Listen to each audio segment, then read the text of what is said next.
এই ছোট লোক, ফকিরের বাচ্চা, তুই আমার রুমে ঢুকলি কেন?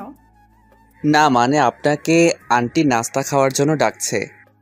তোকে আমি বলছি না আমার সামনে না আসতে, তারপরেও কেন বারবার আমার সামনে আসিস?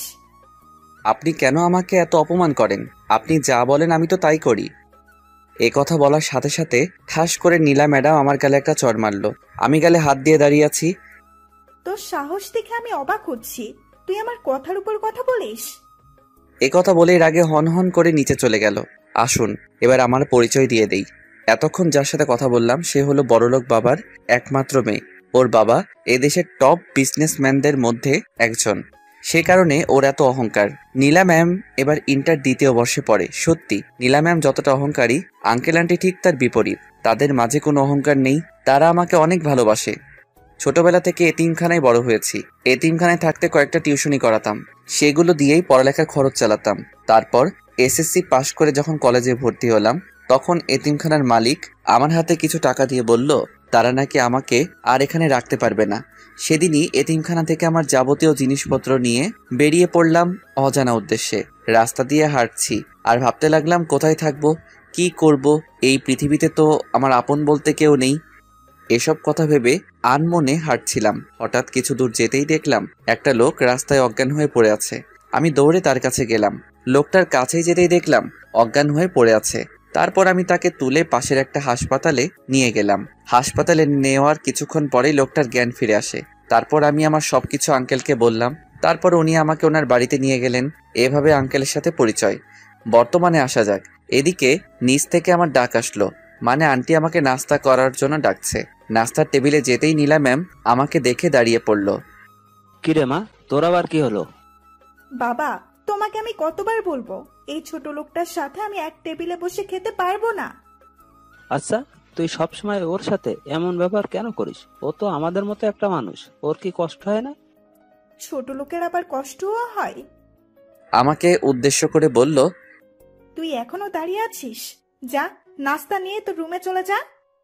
তারপর আমি নাস্তা নিয়ে আমার রুমে চলে আসলাম। তারপর ভাবতে লাগলাম একটা মেয়ে এত অহংকারী হয় কিভাবে। নীলা ম্যাম কিন্তু দেখতে অনেক সুন্দর, কলেজের সব ছেলের ক্রাশ, কিন্তু কারোর সাথে প্রেম করে না। কথায় আছে সুন্দরী মেয়েরা একটু বেশি অহংকারী হয়, এক্ষেত্রেও ঠিক তাই হলো। আপনারা তো দেখলেন কেমন অহংকারী। নাস্তা শেষ করে কলেজে যাওয়ার জন্য গাড়ি নিয়ে নিচে দাঁড়িয়ে আছি। নীলা ম্যাম গাড়ির কাছে আসতেই ঠাস করে আমার গালে দুটো চড় বসিয়ে দিল। তারপর বলতে লাগলো, কুত্তার বাচ্চা, তোকে আমি কতদিন বলবো যে আমি যখন গাড়ির কাছে আসবো তখন গাড়ির দরজা খুলে দিবি। আমার মুখ দিয়ে কোনো কথা বের হচ্ছে না, গালে হাত দিয়ে দাঁড়িয়ে আছি মাথা নিচু করে। আমার দাঁড়িয়ে থাকা দেখে নীলা ম্যাম আবার বলতে লাগলেন, কি হলো, একটা দিয়েছি মন ভরেনি, আরেকটা দিতে হবে নাকি?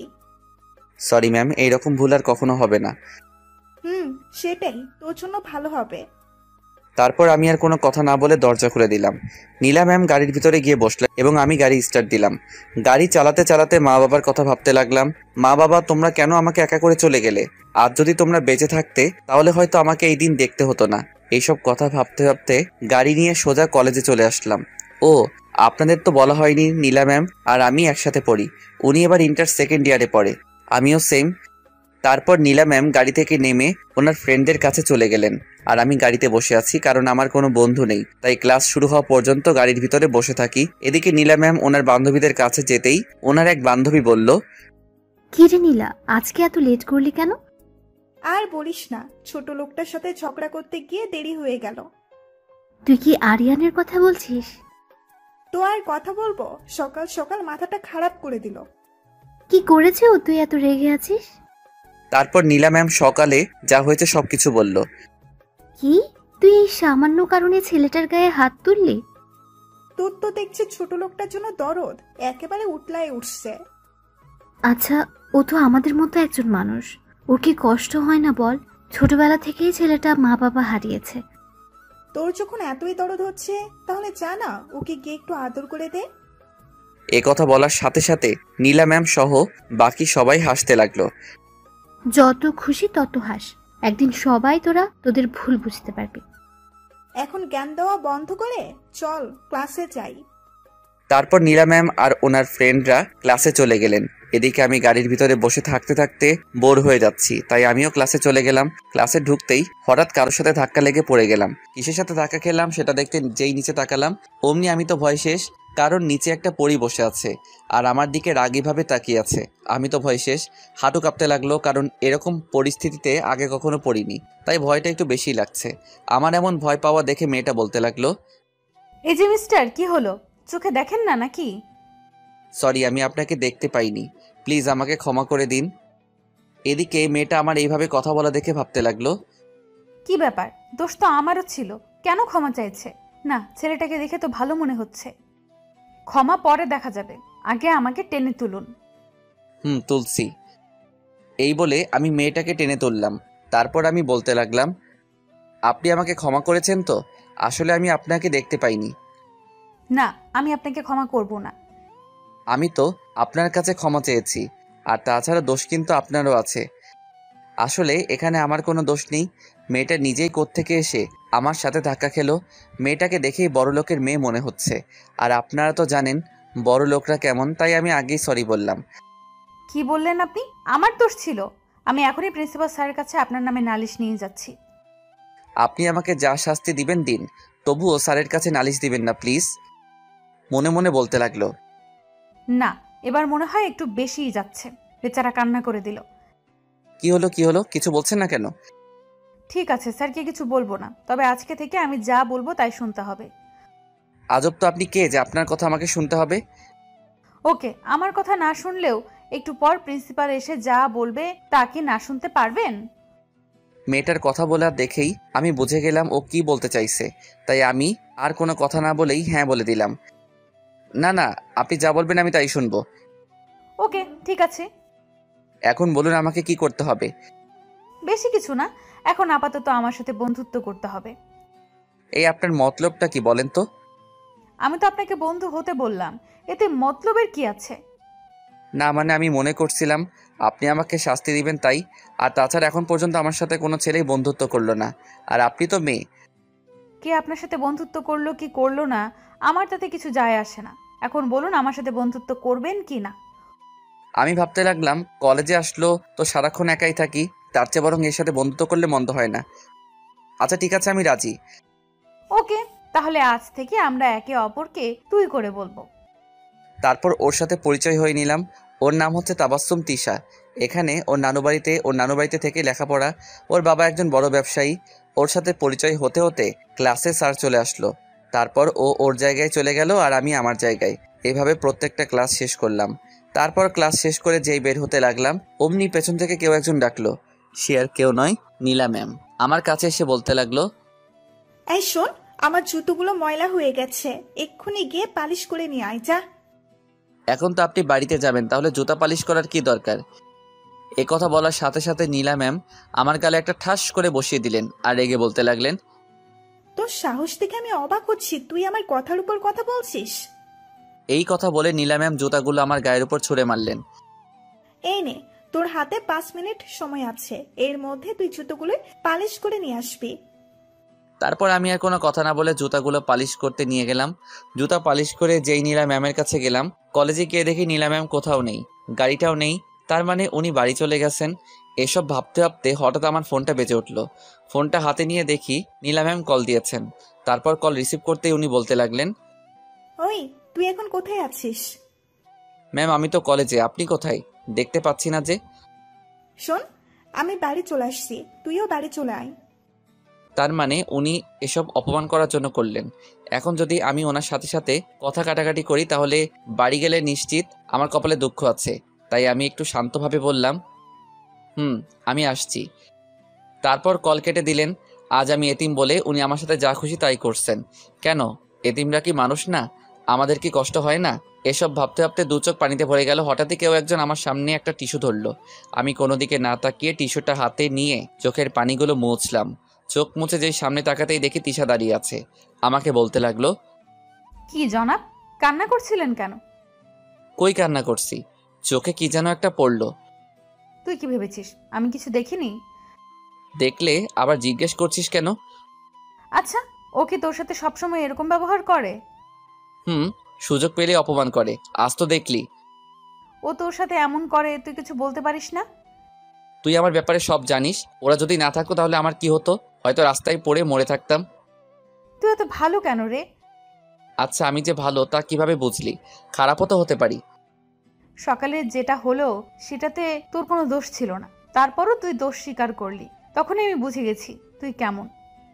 আচ্ছা, এসব কথা থাক, এবার আমাকে বাড়ি যেতে হবে। আচ্ছা যা, যাওয়ার আগে তোর মোবাইল নাম্বারটা দিয়ে যা। আচ্ছা, ইনে ধর, 018905224। তারপর ওকে বিদায় দিয়ে বাড়িতে চলে আসলাম। বাড়িতে এসে জুতাগুলো নিয়ে নীলা ম্যামের রুমে গেলাম। দরজার সামনে এসে বললাম, ম্যাম আসবো? বল, কেন এসেছিস? ম্যাম, আপনার জুতাগুলো নিয়ে এসেছি। তুই কি করে ভাবলি জুতোগুলো আমি পায়ে দিব? কেন ম্যাম, এগুলো তো আমি ঠিকভাবে পালিশ করে এনেছি। চুপ! জুতোগুলোতে তোর মতো ছোট লোকের হাতের স্পর্শ লেগেছে। এখন এগুলো নিয়ে এখান থেকে চলে যা। আচ্ছা ম্যাম, একটা কথা বলবো। কি বলবি? তাড়াতাড়ি বল। আপনি আমাকে কেন এত অপমান করেন? আমি তো আপনার কোনো ক্ষতি করিনি। আপনি যা বলেন আমি তাই করি, তবু কেন এমন করেন? তোর এই প্রশ্নের উত্তর আমি দিতে পারবো না। শুধু এটা জেনে রাখ, তোকে দেখলেই আমার গা ঘিন ঘিন করে। আর কয়টা দিন আমাকে সহ্য করুন, তারপর চিরদিনের জন্য এই বাড়ি ছেড়ে চলে যাব। সেটাই তোর জন্য ভালো হবে। তারপর আমি আর কোনো কথা না বলে নিজের রুমে চলে আসলাম। তারপর ফ্রেশ হয়ে বিছানায় শুয়ে পড়লাম। হঠাৎই ফোনটা বেজে উঠলো। হাতে নিয়ে দেখি আননোন নাম্বার, তাই কলটা না ধরে কেটে দিলাম। আমি আবার আননোন নাম্বার থেকে কল আসলে তেমন কথা বলি না, তাই কেটে দিলাম। এভাবে পরপর আরো দুবার কল দিল, দুবারই কেটে দিলাম। তৃতীয়বার কল আসায় চিন্তায় পড়ে গেলাম, কে হতে পারে যে আমাকে এতবার ফোন দিচ্ছে। না, দেখতে হবে। তারপর ফোনটা রিসিভ করলাম। রিসিভ করতে উপাস থেকে যা বলল, ওই কুত্তা হনুমান, নাকবোচা বানর, গন্ডার, শিয়াল, হাতি। এই ভদ্রভাবে কথা বলুন। আর এসব কি ভাষা ব্যবহার করছেন? চুপ কর কুত্তা। আপনি আবারও তুই তোকারি করছেন। আপনার পরিচয় দিন, না হলে আমি ফোন রাখছি। এই ফোন রাখবি না, আমি তিশা বলছি। ও তুই আগে বলবি তো। চুপ কর কুত্তা। তোকে এতগুলো কল দিলাম, ধরিসনি কেন? সরি রে, আমি আসলে বুঝতে পারিনি এটা তুই ছিলি। হুম এবার বল, কেন ফোন দিয়েছিস? এমনি তোর সাথে কথা বলতে ইচ্ছে করছিল তাই। এমনি কেউ ফোন দেয় নাকি? দরকার থাকলে বল। তোকে ফোন দিতে কি আবার কারণ লাগবে নাকি? অবশ্যই কারণ লাগবে। ও, বুঝতে পারছি। তার মানে তুই এখনো আমাকে বন্ধু ভাবতে পারিসনি। আরে না, আমি তোকে সেটা বলিনি। আমার যা বুঝার তা বুঝে গেছি। এই কথা বলে তিশা লাইন কেটে দিল। ওর সাথে এইভাবে কথা বলা ঠিক হয়নি। কালকে কলেজে গেলে সরি বলবো। তারপর ফোন রেখে ঘুমানোর চেষ্টা করলাম। বিকেলবেলা কারো ডাকে ঘুমটা ভাঙলো। তাকিয়ে দেখি আন্টি আমাকে ডাকছে। তারপর আমি উঠে বসলাম। আন্টি কিছু বলবেন? তুই কি ঘুমাচ্ছিলি? না, ওই চোখটা একটু লেগেছিল। তাহলে তো আমি তোর ঘুমে ডিস্টার্ব করলাম। না আন্টি, বলুন কি লাগবে। তারপর উনি আমার হাতে একটা লম্বা বাজারের লিস্ট ধরিয়ে দিলেন বাজার করে আনার জন্য। মনে হয় আজকে বাড়িতে কেউ আসবে। আমি আন্টিকে জিজ্ঞেস করলাম, আন্টি আজকে কি বাসায় মেহমান আসবে? নীলা বলল ওর বান্ধবীরা আসবে। এখন যা, গিয়ে তাড়াতাড়ি বাজার করে আন। আচ্ছা। নীলা ম্যামের বান্ধবীরা আসবে শুনে আমার মন খারাপ হয়ে গেল, কারণ ওরা ততবারই আমাকে অপমানিত হতে হয়। তারপর বাজারে চলে গেলাম। বাজার করে বাড়িতে আসলাম। বাড়িতে আসার কিছুক্ষণ পরে মাগরিবের আজান দিল। তারপর মসজিদে চলে গেলাম নামাজ পড়তে। নামাজ পড়া শেষ হলেই বাড়ির দিকে রওনা দিলাম। বাড়ির সামনে আসতেই দুটো প্রাইভেট কার দেখতে পেলাম। বুঝতে আর বাকি রইল না যে ওনারা চলে এসেছে। তারপর বাড়ির ভিতরে ঢুকতেই দেখলাম সবাই সোফার উপর বসে আছে। ওদের মধ্যে দুজন ছেলে আছে। ছেলে দুটোকে আমার চেনা চেনা লাগছে, কোথাও যেন দেখেছি। এসব ভাবতে লাগলাম। হঠাৎই নীলা ম্যাম আমাকে দেখতে পেয়ে বলতে লাগলেন, ওই তোরা সবাই দেখ, নবাবজাদা এসে গেছে। আসলে নামাজ পড়তে গিয়েছিলাম। তারপর যা, আর ওদের জন্য কিছু নাস্তা নিয়ে আয়। আচ্ছা ঠিক আছে, নিয়ে আসছি। তারপর আমি রান্নাঘরে গিয়ে ওদের জন্য নাস্তা নিয়ে আসলাম। তারপর সবাইকে নাস্তা দিতে লাগলাম। যখনই ছেলে দুটোর সামনে আসলাম অমনি ওরা দুজন বলতে লাগলো, নীলা, কি রে, এই খ্যাটটা তোদের বাড়িতে কি করছে? আর বলিস না, বাবা কি দেখেছে ওর মতো একটা খ্যাত এই বাড়িতে নিয়ে আসলো সেটাই বুঝতে পারছি না। ছেলেটা আবার বলতে লাগলো, নিশ্চয় ওর কোনো মতলব আছে তাই। এইভাবে আরো নানাভাবে সবাই আমাকে অপমান করতে লাগলো। হঠাৎই কেউ একজন বলতে লাগলো, তাকিয়ে দেখি নীলা ম্যামের বান্ধবী জয়া।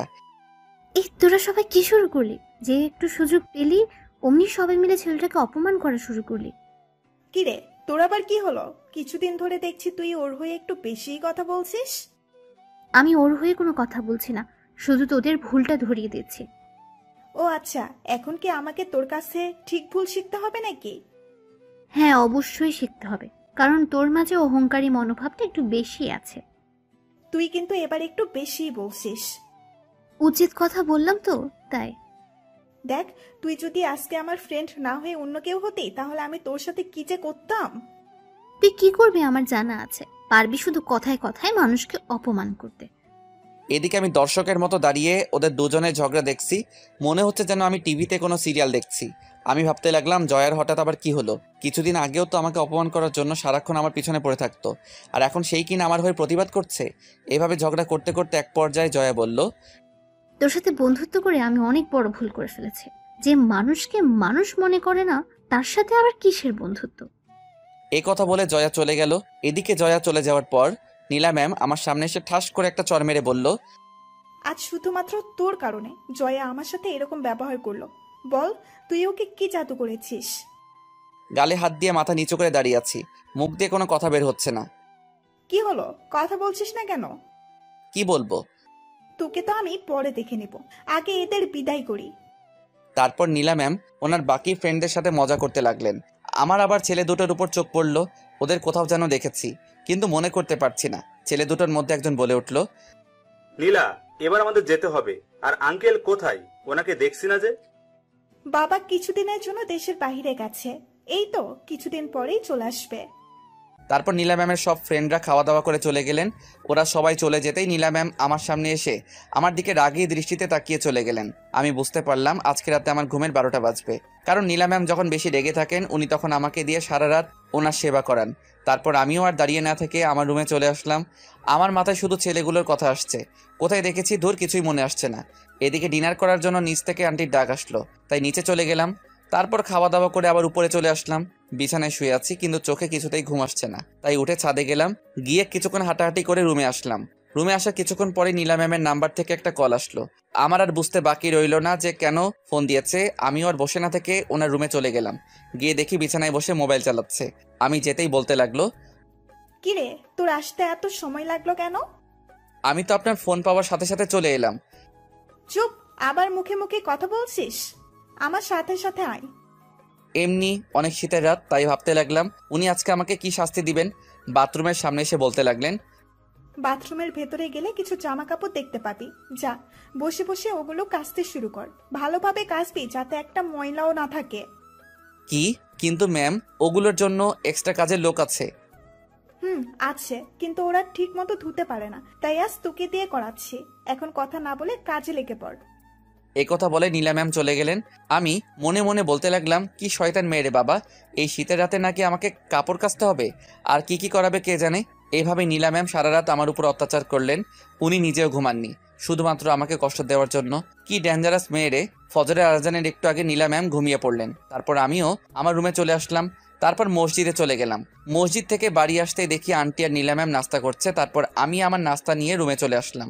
আপনারা তো জানেন নীলা ম্যাম আমার সাথে এক টেবিলে খাবেন না। আঙ্কেল আন্টি এত ভালো, আমাকে অনেক ভালোবাসে, ওনাদের মাঝে বিন্দুমাত্র অহংকার নেই। কিন্তু মেয়েটা কিভাবে যে এত অহংকারী হলো কে জানে। তারপর নাস্তা শেষে কিছুক্ষণ পড়লাম। কালকে রাতে কিছুই পড়া হয়নি। পড়তে পড়তে কলেজে যাওয়ার সময় হয়ে গেল। তারপর কলেজে যাওয়ার জন্য রেডি হলাম। তারপর নিচে নেমে গাড়ির কাছে এসে নীলা ম্যামের জন্য অপেক্ষা করতে লাগলাম। হঠাৎই নীলা ম্যামের দিকে চোখ গেল। আমি হাঁ করে ওনার দিকে তাকিয়ে আছি, কারণ আজকে ওনাকে অনেক সুন্দর লাগছে, একেবারে পরীর মতো লাগছে। কারণ আজকে একটা সাদা ড্রেস পরে এসেছেন, যেটা তার নীলা ম্যামের সৌন্দর্য আরো কয়েক গুণ বৃদ্ধি করে দিলেন। ওনাকে যে কেউ দেখলে বাস খাবে, থুকু ক্রাশ খাবে। তারপর উনি সামনে আসতে তাড়াতাড়ি আমি গাড়ি দরজা খুলে দিলাম, না হলে আবার গালটা লাল হয়ে যাবে। তারপর গাড়িতে উঠে গাড়ি স্টার্ট দিলাম। তারপর উনি আমাকে বলতে লাগলেন, আচ্ছা, তোর কি লজ্জা শরম বলতে কিছু নেই? কেন আবার কি করলাম? তোকে এত অপমান করি, তারপরেও তুই কেন এ বাড়িতে পড়ে আছিস? তুই কেন বুঝিস না তোকে আমি একদম সহ্য করতে পারি না? সময় হলেই এই বাড়ি ছেড়ে চলে যাব। যত তাড়াতাড়ি পারিস চলে যা। আমি ভাবছি ফাইনাল পরীক্ষাটা দিয়েই এখান থেকে চলে যাব। পরীক্ষার আর মাত্র 2 মাস বাকি। এই 2 মাস না হয় একটু কষ্ট করেই থেকে যাই। কলেজের সামনে এসে গাড়ি থামালাম। তারপর উনি গাড়ি থেকে নেমে গেলেন। ওই শোন, এখন থেকে কলেজে আসলে তুই তোর মতো থাকবি, আমি আমার মতো থাকবো। কিন্তু আঙ্কেল তো বলল সারাক্ষণ আপনার সাথে থাকতে। আমি যা বলছি তাই করবি, আর আমার কোনো কিছু দরকার হলে তোকে ডেকে নিব। আচ্ছা ঠিক আছে। তারপর নীলা ম্যাম চলে গেলেন। উনি চলে যাওয়ার পরেই আমি ক্যাম্পাসে একটা গাছের নিচে বসে বসে মোবাইল চালাতে হঠাৎই কেউ একজন পিছন থেকে এসে আমার মাথার চুলগুলো ধরে জোরে জোরে টানতে লাগলো। পিছন ফিরে তাকাতেই দেখি তিশা হিংস্র বাঘিনীর মতো আমার দিকে তাকিয়ে আছে। ওকে এভাবে তাকিয়ে থাকতে দেখে আমার ভয় হলো। ওই কি করছিস কি? ছাড় বলছি, লাগছে কিন্তু। চুপ কর কুত্তা, তুই আমার সাথে কোনো কথা বলবি না। আচ্ছা ঠিক আছে, আমি আর তোর সাথে কোনো কথা বলবো না। একথা বলার সাথে সাথে তিশা আমার শার্টের কলার ধরে রাগী দৃষ্টিতে তাকিয়ে বলল, কি বললি? তুই আর আমার সাথে কথা বলবি না? কি করছিস কি? কলার থেকে হাত সরা। দেখ সবাই কিভাবে তাকিয়ে আছে। আর তাছাড়া তুই তো বললি আমি যেন তোর সাথে কথা না বলি। যা বলেছি রাগের মাথায় বলেছি, এবার বল কালকে ফোনে কথা বলার সময় আমাকে কি বলেছিস? তুই কি বলছিস আমি কিছু বুঝতেছি না। আহারে কচি খোকা, কিছু মনে নেই তাই তো? হুম। চুপ কর কুত্তা, এবার বল কেন এইভাবে কথা বলেছিস? তিশা খুব ভালো মেয়ে, ওর সাথে পরিচয় মাত্র একদিনের। এই একদিনে ও আমাকে অনেক আপন করে নিয়েছে। ও সত্যি সত্যি আমাকে ওর বন্ধু ভাবছে, কিন্তু আমি তা পারিনি, কারণ ওর সাথে বন্ধুত্ব করার যোগ্যতা আমার নেই। আপনার তো জানেনই ওর স্ট্যাটাস আমার স্ট্যাটাস এক নয়, তাই আমি ভাবছি ওর সাথে বন্ধুত্ব রাখবো না। আমি কোনো ভুল বলিনি। তাছাড়া তুই আমাকে দরকার ছাড়া কেন কল দিবি? তুই আমাকে একটা কথা বল, আমি তোর কি? আমি তোকে কিছুই মনে করি না। আমাকে তোর বন্ধু ভাবতে পারিসনি তাই তো? হুম। তাহলে কি গার্লফ্রেন্ড মনে করিস? কি যাতা বলছিস? আমি তোকে গার্লফ্রেন্ড কেন ভাবতে যাব? একদম আমার সামনে রাগ দেখাবি না। বল তুই আমাকে কি ভাবিস? দেখ তোর আর আমার বন্ধুত্ব করা মানায় না। কেন মানায় না? তুই কি কোনো বিখ্যাত ব্যক্তি নাকি? দেখ তোর স্ট্যাটাস আর আমার স্ট্যাটাস এক নয়। কোথায় তুই আর কোথায় আমি, তাই বলছি তোর সাথে আমার যায় না। দেখ বন্ধুত্ব করতে স্ট্যাটাস লাগে না, সুন্দর একটা মন লাগে। জানি বন্ধুত্ব করতে সুন্দর একটা মন লাগে, যেটা তোর আছে। আছে বলে তুই আমার মতো একটা ছেলের সাথে বন্ধুত্ব করতে চাচ্ছিস। আমার পিছনে পড়ে না থেকে এই কলেজে আরো অনেক সুন্দর সুন্দর ছেলে আছে যারা তোর যোগ্য। এতক্ষণ পর্যন্ত তুই অনেক কথা বলেছিস, আর না তুই কি ভুলে যাচ্ছিস প্রথম দিন আমাকে কি বলেছিস? আমি যা বলবো তুই নাকি তাই করবি। বলেছি, কিন্তু সেটা। তাহলে এখন কি হলো? আমি তো তোর সাথে বন্ধুত্ব করতে চাচ্ছি। বলেছি, কিন্তু সেটা বন্ধুত্ব করার জন্য নয়। আমি মনে করেছি তুই আমাকে শাস্তি দিবি। আমি তো শুধু তোর সাথে বন্ধুত্ব করতে চাইছি, তুই কেন এমন করছিস? ওই যে বললাম না স্ট্যাটাস। আর তাছাড়া আমি এটা বুঝতে পারছি তুই কেন আমার পিছনে এভাবে পড়ে আছিস। ওর সাথে কথা বলতে বলতে কখন যে ক্লাসের সময় হয়ে গেল বুঝতেই পারিনি। দেখ তিশা, আমি আর এই ব্যাপারে কোনো কথা বলতে চাই না। ক্লাসের সময় হয়ে গেল, আমি যাচ্ছি। এ কথা বলেই চলে আসলাম। তিশা চাইছেটা কি? ও কেন আমার সাথে এমন করছে? এই কলেজে তো আমার থেকেও অনেক স্মার্ট ছেলে আছে। ও তাদের সাথে বন্ধুত্ব না করে আমার সাথে কেন? কে জানে কি চলছে ওর মনে। এদিকে তিশা ভাবছে, তোকে তো আমার সাথে কথা বলতে হবেই। আমিও দেখবো তুই কিভাবে আমার সাথে কথা না বলিস। আমি ক্লাসে গিয়ে নীলা ম্যাম আর ওনার বান্ধবীরা আগে থেকে ক্লাসে বসে আছে। আমি ক্লাসে ঢুকতে নীলা ম্যাম বলতে লাগলো, ওই শোন, এতক্ষণ কোথায় ছিলি? এই তো ক্যাম্পাসে ছিলাম। কেন, কোনো কিছু লাগবে নাকি? না, কিছু লাগবে না, যা এখান থেকে। তারপর আমি গিয়ে পিছনের একটা বেঞ্চে বসলাম। পুরো ক্লাসে শুধু একটা বেঞ্চ খালি ছিল, তাই সেখানে গিয়ে বসে পড়লাম। স্যার আসতেই এখনো কিছু সময় বাকি আছে, তাই আমি বইটা বার করে পড়তে লাগলাম। হঠাৎই দেখলাম কেউ একজন আমার পাশে এসে বসলো। তাকিয়ে দেখি তিশা। আমি আবার পড়ায় মনোযোগ দিলাম। কিছুক্ষণ পর ক্লাসে স্যার আসলো। সবাই দাঁড়িয়ে স্যারকে সালাম দিল। তারপর স্যার বলতেই, স্টুডেন্টস তোমরা সবাই কেমন আছো? সবাই একসাথে বলতে লাগলো, জি স্যার আমরা সবাই ভালো আছি, আপনি কেমন আছেন? আমিও ভালো আছি। তোমরা সবাই জানো আর 3 মাস পর তোমাদের পরীক্ষা, তা তোমাদের সবার প্রিপারেশন কেমন? সবাই একসাথে আলহামদুলিল্লাহ স্যার, আমাদের সবার প্রিপারেশন ভালো। আচ্ছা ঠিক আছে, আরিয়ান তুমি দাঁড়াও। তারপর আমি দাঁড়িয়ে গেলাম। স্যার বলতে লাগলো, এই ক্লাসের সবচেয়ে ভালো ও মেধাবী স্টুডেন্ট হচ্ছে তুমি। তোমার থেকে আমরা ভালো কিছু আশা করছি। আলহামদুলিল্লাহ স্যার, আমার প্রিপারেশন ভালো, শুধু আপনাদের একটু দোয়া চাই। আমরা তোমাদের সবার জন্য দোয়া করব। তোমরা সবাই হয়তো জানো তোমাদের একজন নতুন সহপাঠী এসেছে, তার নাম হলো তিশা। তিশা তুমি দাঁড়াও। তারপর তিশা দাঁড়ালো। ও হচ্ছে তোমাদের নতুন সহপাঠী। কিছু সমস্যার কারণে ও কলেজ পরিবর্তন করেছে। এসএসসিতে ওর রেজাল্ট অনেক ভালো। আমরা জানি ও এসএসসিতেও আমাদের কিছু উপহার দিবে। তিশা, তোমার যদি কোনো সমস্যা থাকে বলতে পারো। স্যার কলেজ পরিবর্তন করায় আমার কিছু সমস্যা হয়েছে। কি সমস্যা বলতে পারো? ট্রান্সফার হওয়ার কারণে স্যার আমি কিছু ক্লাস করতে পারিনি। এখন স্যার ওই ক্লাসগুলোতে স্যারেরা কি পড়িয়েছে আমি জানি না। আমি তোমার সমস্যা বুঝতে পারছি। তুমি চাইলে ক্লাসের কারো কাছ থেকে পড়াটা বুঝে নিতে পারো। আমি তো তেমন কাউকে চিনি না।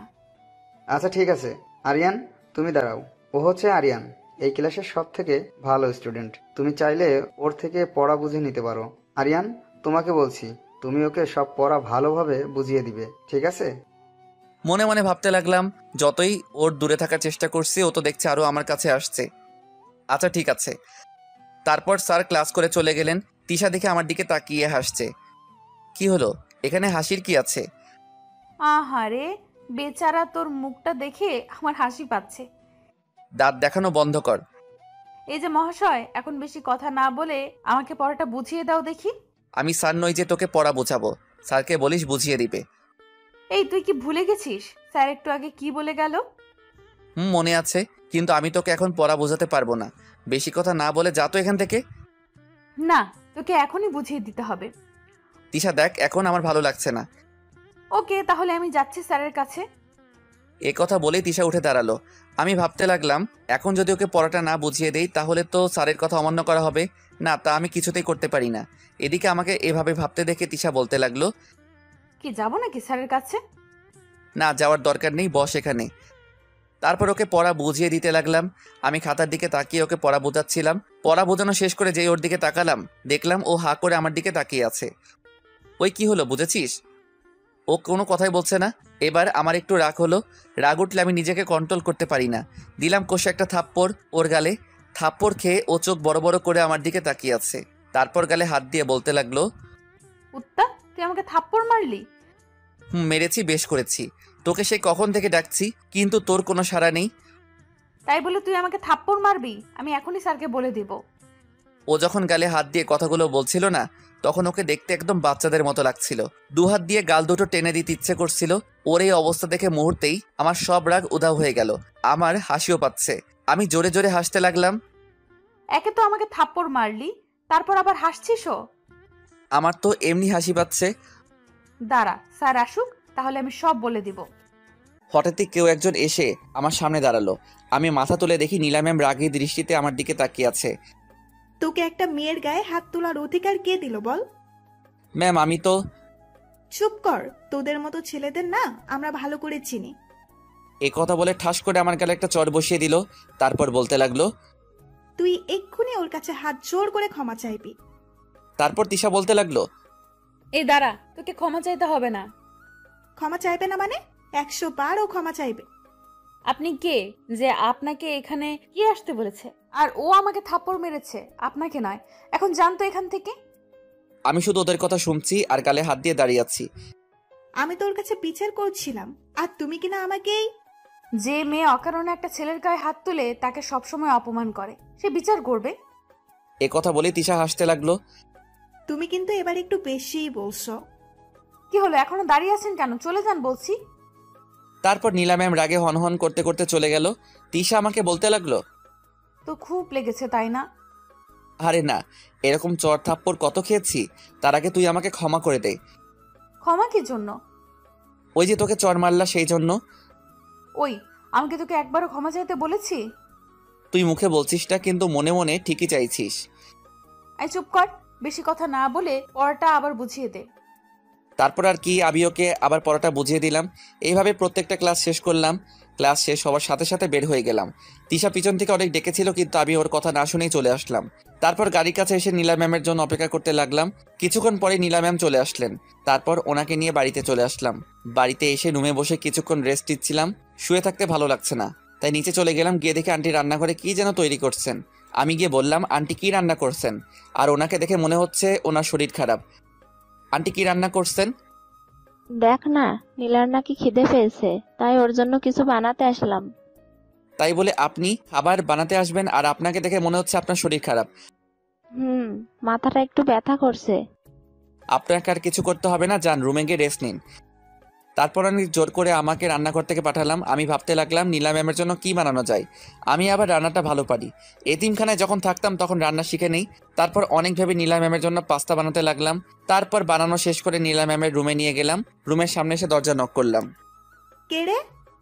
ম্যাম, আমি আপনার জন্য খাবার নিয়ে এসেছি। ও তুই তুই আমার জন্য নাস্তা বানিয়েছিস? আসলে আন্টির মাথা ব্যথা করছে আর কাজের মেয়েটাও বাড়ি নেই, তাই আমি খাবার বানালাম। তুই কি করে ভাবলি তোর রান্না করা খাবার আমি খাবো? ম্যাম একবার খেয়ে তো দেখুন, যদি ভালো না লাগে আপনি আমাকে যা শাস্তি দিবেন তা আমি মাথা পেতে নিব। তুই যখন এত করে বলছিস তাহলে দে, খেয়ে দেখি। তারপর পাস্তার প্লেটটা ওনার হাতে দিলাম। উনি পাস্তার প্লেটটা হাতে নিয়ে খেতে লাগলেন। কি হলো ম্যাম, খাবার ভালো হয়নি? ভালো হয়েছে, এখন তুই যা। তারপর আমি চলে আসলাম। এদিকে নীলা ম্যাম ভাবতে লাগলো ও কিভাবে এত ভালো পাস্তা তৈরি করলো। রেস্টুরেন্টে ও তো এত ভালো পাস্তা খাওয়া যায় না। আমি রুমে আসলাম। রুমে এসে কিছুক্ষণ বসতেই মাগরিবের আজান দিয়ে দিল। তারপর মসজিদে চলে গেলাম, নামাজ পড়ে আবার বাড়ি চলে আসলাম। বাড়িতে এসে হালকা কিছু নাস্তা করলাম, তারপর নাস্তা করে পড়তে বসলাম। কিছুক্ষণ পড়লাম, হঠাৎই নীলা ম্যাম আমাকে ডাকতে লাগলেন। আমি ওনার রুমে গেলাম, গিয়ে দেখলাম রেডি হয়ে বসে আছেন। তুই এসেছিস, যা গাড়ি বের কর। ম্যাম এখন এই সময় কোথায় যাচ্ছেন? এখন কি তোকে কৈফিয়ত দিতে হবে আমি কোথায় যাচ্ছি? না আমি তা বলছি না। তাহলে এখনো দাঁড়িয়ে আছিস কেন? কি বললাম শুনতে পাসনি? আমি আর দাঁড়িয়ে না থেকে চলে গেলাম। কি মেয়ে বাবা, কিছুদিন পর পরীক্ষা, কোথায় বাড়িতে বসে বসে পড়বে তা নয়, আর উনি পার্টি করে বেড়াচ্ছে। কিছুক্ষণ পর নীলা ম্যাম আসলেন। উনি গাড়িতে উঠে বসলেন। কিছু দূর আসতেই উনি একটা নাইট ক্লাবের সামনে গাড়ি দাঁড় করাতে বললেন। উনি গাড়ি থেকে নামার সময় আমি বললাম, ম্যাম কালকে যে ছেলেগুলো এসেছিল না, ওদের সাথে আপনি একটু কম মিশবেন, ওদের দেখে আমার সুবিধার মনে হচ্ছে না। এই কথা বলার সাথে সাথে উনি কষে আমার গালে একটা চড় মারলেন। তারপর রেগে বলতে লাগলেন, কুত্তার বাচ্চা, তোর এত বড় সাহস তুই আমার বন্ধুদের নামে বাজে কথা বলিস? ওরা তোর মতো ছোট লোক নয়, বুঝলি? চলে যা এখান থেকে, তোকে দেখলেই আমার কেমন জানি করে। আর শোন, সোজা বাড়ি চলে যাবে। কেন আপনি বাড়ি যাবেন না? তোকে ভাবতে হবে না, আমি সময় মতো বাড়ি পৌঁছে যাব। তারপর আমি গাড়ি নিয়ে বাড়ি চলে আসলাম। কেন যে কথাগুলো বলতে লাগলাম। তারপর আমি আবার বই বের করে পড়তে লাগলাম। পড়তে পড়তে রাত 11টা বেজে গেল। আন্টি আমার রুমে আসলেন, এসে বলতে লাগলেন, দেখ না, নীলা সেই কখন বেরিয়েছে, এখনো বাড়ি আসছে না, তুই একটু গিয়ে দেখ না। কি উনি এখনো বাড়ি আসেননি? আচ্ছা আপনি টেনশন করবেন না, আমি দেখছি। তারপর গাড়ি নিয়ে বেরিয়ে পড়লাম। সেই নাইট ক্লাবের সামনে এসে গাড়ি দাঁড় করালাম। তারপর আমি তাড়াতাড়ি ক্লাবের ভিতরে গেলাম। গিয়ে দেখলাম ভিতরে কেউ নেই। আমার মনে হচ্ছে আওয়াজটা উপর থেকে আসছে, তাই আমি তাড়াতাড়ি সিঁড়ি বেয়ে উপরে উঠলাম। উঠে দেখি আমার পাশে একটা রুম আছে। সেই রুম থেকে আওয়াজটা আসছে। রুমের ভেতর থেকে কিছু কথা শুনতে পাচ্ছিলাম। দরজার সামনে দাঁড়িয়ে কথাগুলো শুনতে লাগলাম। ওই শুন, চিৎকার চেঁচামেচি করে কোনো লাভ হবে না, তোকে এখানে কেউ বাঁচাতে আসবে না। আমি তোদের কি ক্ষতি করেছি? তোরা কেন আমার সাথে এমন করছিস? তোরা তো আমার বন্ধু। বন্ধুকে তোর, আমরা তোর সাথে এতদিন অভিনয় করেছিলাম। প্লিজ, আমি তোদের পায়ে পড়ি, আমার এত বড় সর্বনাশ করিস না। চুপ কর। এই না, তোরা আমার কাছে আসবি না। আমি ভাবতে লাগলাম, না এবার আমাকে কিছু করতে হবে, না হলে ছেলেগুলো মেয়েটার সাথে খারাপ কিছু করে ফেলবে। তারপর আমি জোরে জোরে দরজা ধাক্কাতে লাগলাম। দরজা ধাক্কানো দেখে ছেলেগুলো বলতে লাগলো, কিরে এখন আবার কে এলো? চল গিয়ে দেখি। ওই তুই কি পাগল হয়ে গেছিস? এখন দরজা খুললে সমস্যা হবে। কেউ দরজা খুলছে না। আমি দরজা ভাঙার সিদ্ধান্ত নিলাম। তারপর জোরে জোরে 2 লাথি মারতেই দরজা খুলে গেল। ভিতরে গিয়ে যা দেখলাম, নীলা ম্যাম হাত পা বাঁধা অবস্থা বিছানায় শুয়ে আছে। তার পাশে সেই ছেলেগুলো দাঁড়িয়ে আছে। ওরা আমাকে দেখেই বলতে লাগলো, বাহ, তুই তো দেখছি একেবারে ঠিক সময় এসেছিস। আমরা এখনো ওর সাথে কিছুই করিনি। আই, তুইও আমাদের সাথে যোগ দে। আমরা জানি ও তোর সাথে এতদিন অনেক অন্যায় করেছে, আজ সবকিছুর প্রতিশোধ দিতে পারবি। নীলা ম্যামের দিকে তাকিয়ে দেখি আমার দিকে অসহায় দৃষ্টিতে তাকিয়ে আছে। আমি ভাবতে লাগলাম ওদের সাথে বুদ্ধি খাটিয়ে চলতে হবে, না হলে নীলা ম্যামকে বাঁচাতে পারবো না। আমাকে এভাবে ভাবতে দেখে ওরা বলতে লাগলো, কি ভাবছিস? রাজি হয়ে যা, তোর প্রতিশোধ নিতে পারবি। আমি বললাম ঠিক আছে, আগে তোরা যা। নীলা ম্যামের দিকে তাকিয়ে দেখে উনি কান্না করছেন। তারপর ওরা দুজন ধীরে ধীরে নীলা ম্যামের দিকে এগোতে লাগলেন। আমি পিছনে দাঁড়িয়ে আছি, আশেপাশে কিছু আছে কিনা দেখছি, যেটা দিয়ে ওদের আঘাত করা যায়। হঠাৎই লাঠির মতো কিছু একটা দেখতে পেলাম। তারপর সেটা নিয়ে ওদের দুজনের মাথায় 2টো বাড়ি মারলাম। সাথে সাথে ওরা দুজন মাটিতে লুটিয়ে পড়ে অজ্ঞান হয়ে। এবার নীলা ম্যামের দিকে তাকিয়ে দেখি ওনার মুখ থেকে কান্না করার ভাবটা চলে গেল। আমি এবার ওনার দিকে একটু অন্যভাবে এগিয়ে যেতে লাগলাম। ঠিক ওরা যেভাবে এগিয়ে আসছিল, আমাকে এভাবে আসতে দেখে উনি ভয় পেয়ে গেলেন। তারপর আমতা আমতা করে বলতে লাগলেন, আমার দিকে এভাবে তাকিয়েছিস কেন? কেন? ওরা যা করতে পারে নাই তার জন্য। দেখ, ওইসব কিছু করলে কিন্তু ভালো হবে না বলে দিলাম। সেই সব পরে দেখা যাবে। এই কথা বলেই ওনার দিকে এগিয়ে যেতে লাগলাম। কাছে যেতেই উনি ভয়ে চোখ বন্ধ করে ফেললেন। তারপর আমি ওনার হাতে পায়ের বাঁধন খুলে দিলাম।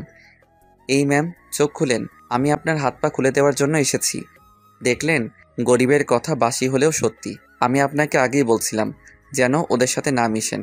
তার বিনিময়ে আপনি আমাকে 2টো থাপ্পড় দিলেন, ছোট লোক বলে অপমান করলেন। এবার দেখলেন তো কে আসল ছোট লোক। আপনি আমাকে দিনের পর দিন শুধু অপমান করে গেলেন, কারণে অকারণে চড় থাপ্পড় মারতেন, কারণ আপনার মাঝে অহংকার আছে। আজকে যদি ওরা আপনার সাথে কিছু করে ফেলতো তাহলে কোথায় যেত আপনার সেই অহংকার?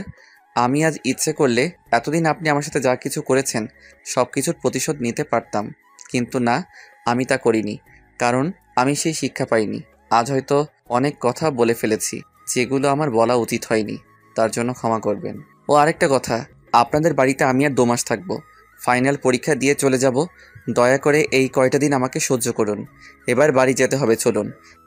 একথা বলেই আমি কিছু দূর চলে আসলাম। কি ব্যাপার, নীলা ম্যাম আসছো না কেন?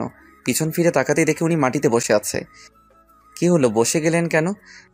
হাঁটতে পারছি না, পায়ে ব্যথা করছে। পায়ে কিভাবে পেলেন? পাটা তো ফুলে গেছে। আসলে ওরা যখন আমার হাত পা বাঁধছিল তখন ব্যথা লাগে। এখন বাড়ি কিভাবে যাবেন? আমি কিভাবে বলবো? তারপর আমি ভাবতে লাগলাম কি করা যায়। তারপর নীলা ম্যামকে কোলে তুলে নিলাম।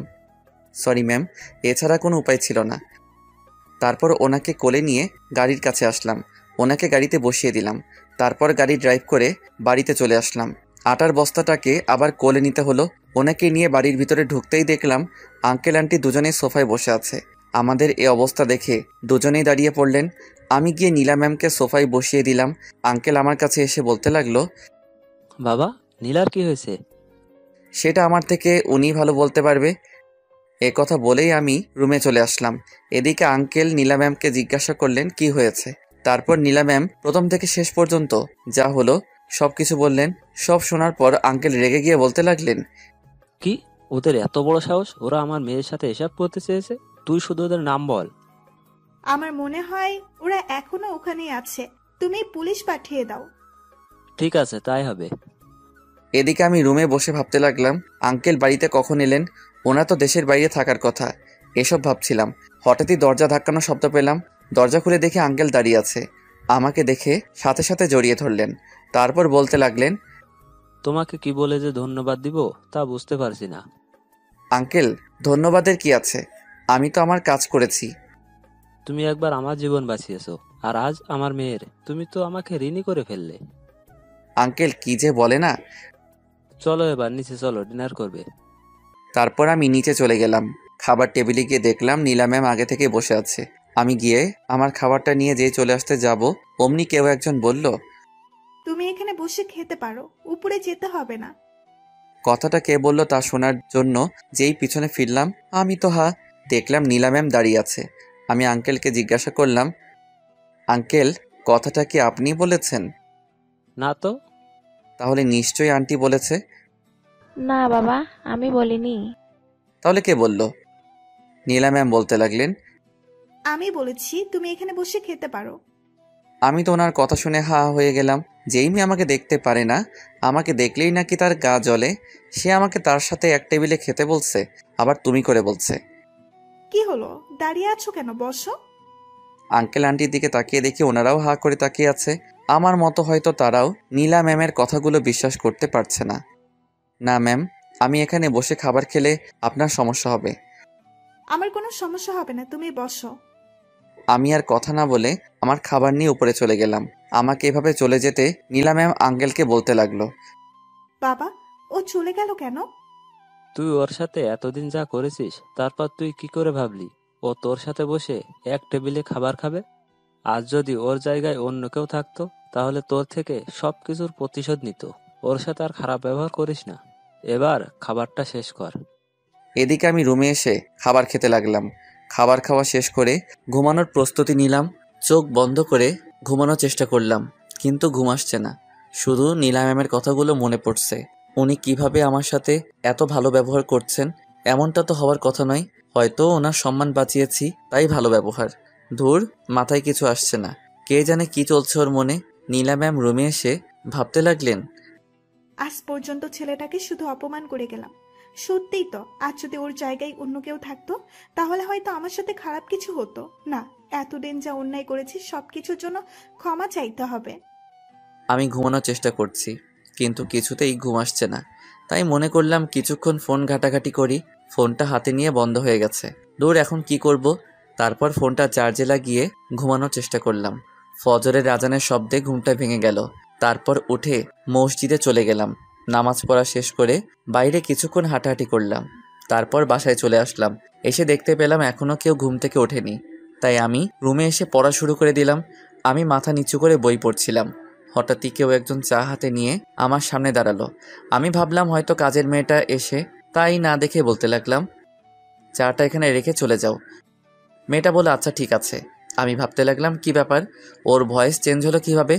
আমি মাথা তুলে যেই উপরের দিকে তাকালাম, দেখলাম নীলা ম্যাম দাঁড়িয়ে আছে চা নিয়ে। তারপর আমার আর কিছুই মনে নেই, মানে আমি অজ্ঞান হয়ে গেলাম। যখন জ্ঞান ফিরল তখন দেখলাম আমি বিছানায় শুয়ে আছি আর নীলা ম্যাম আমার পাশে বসে আছে।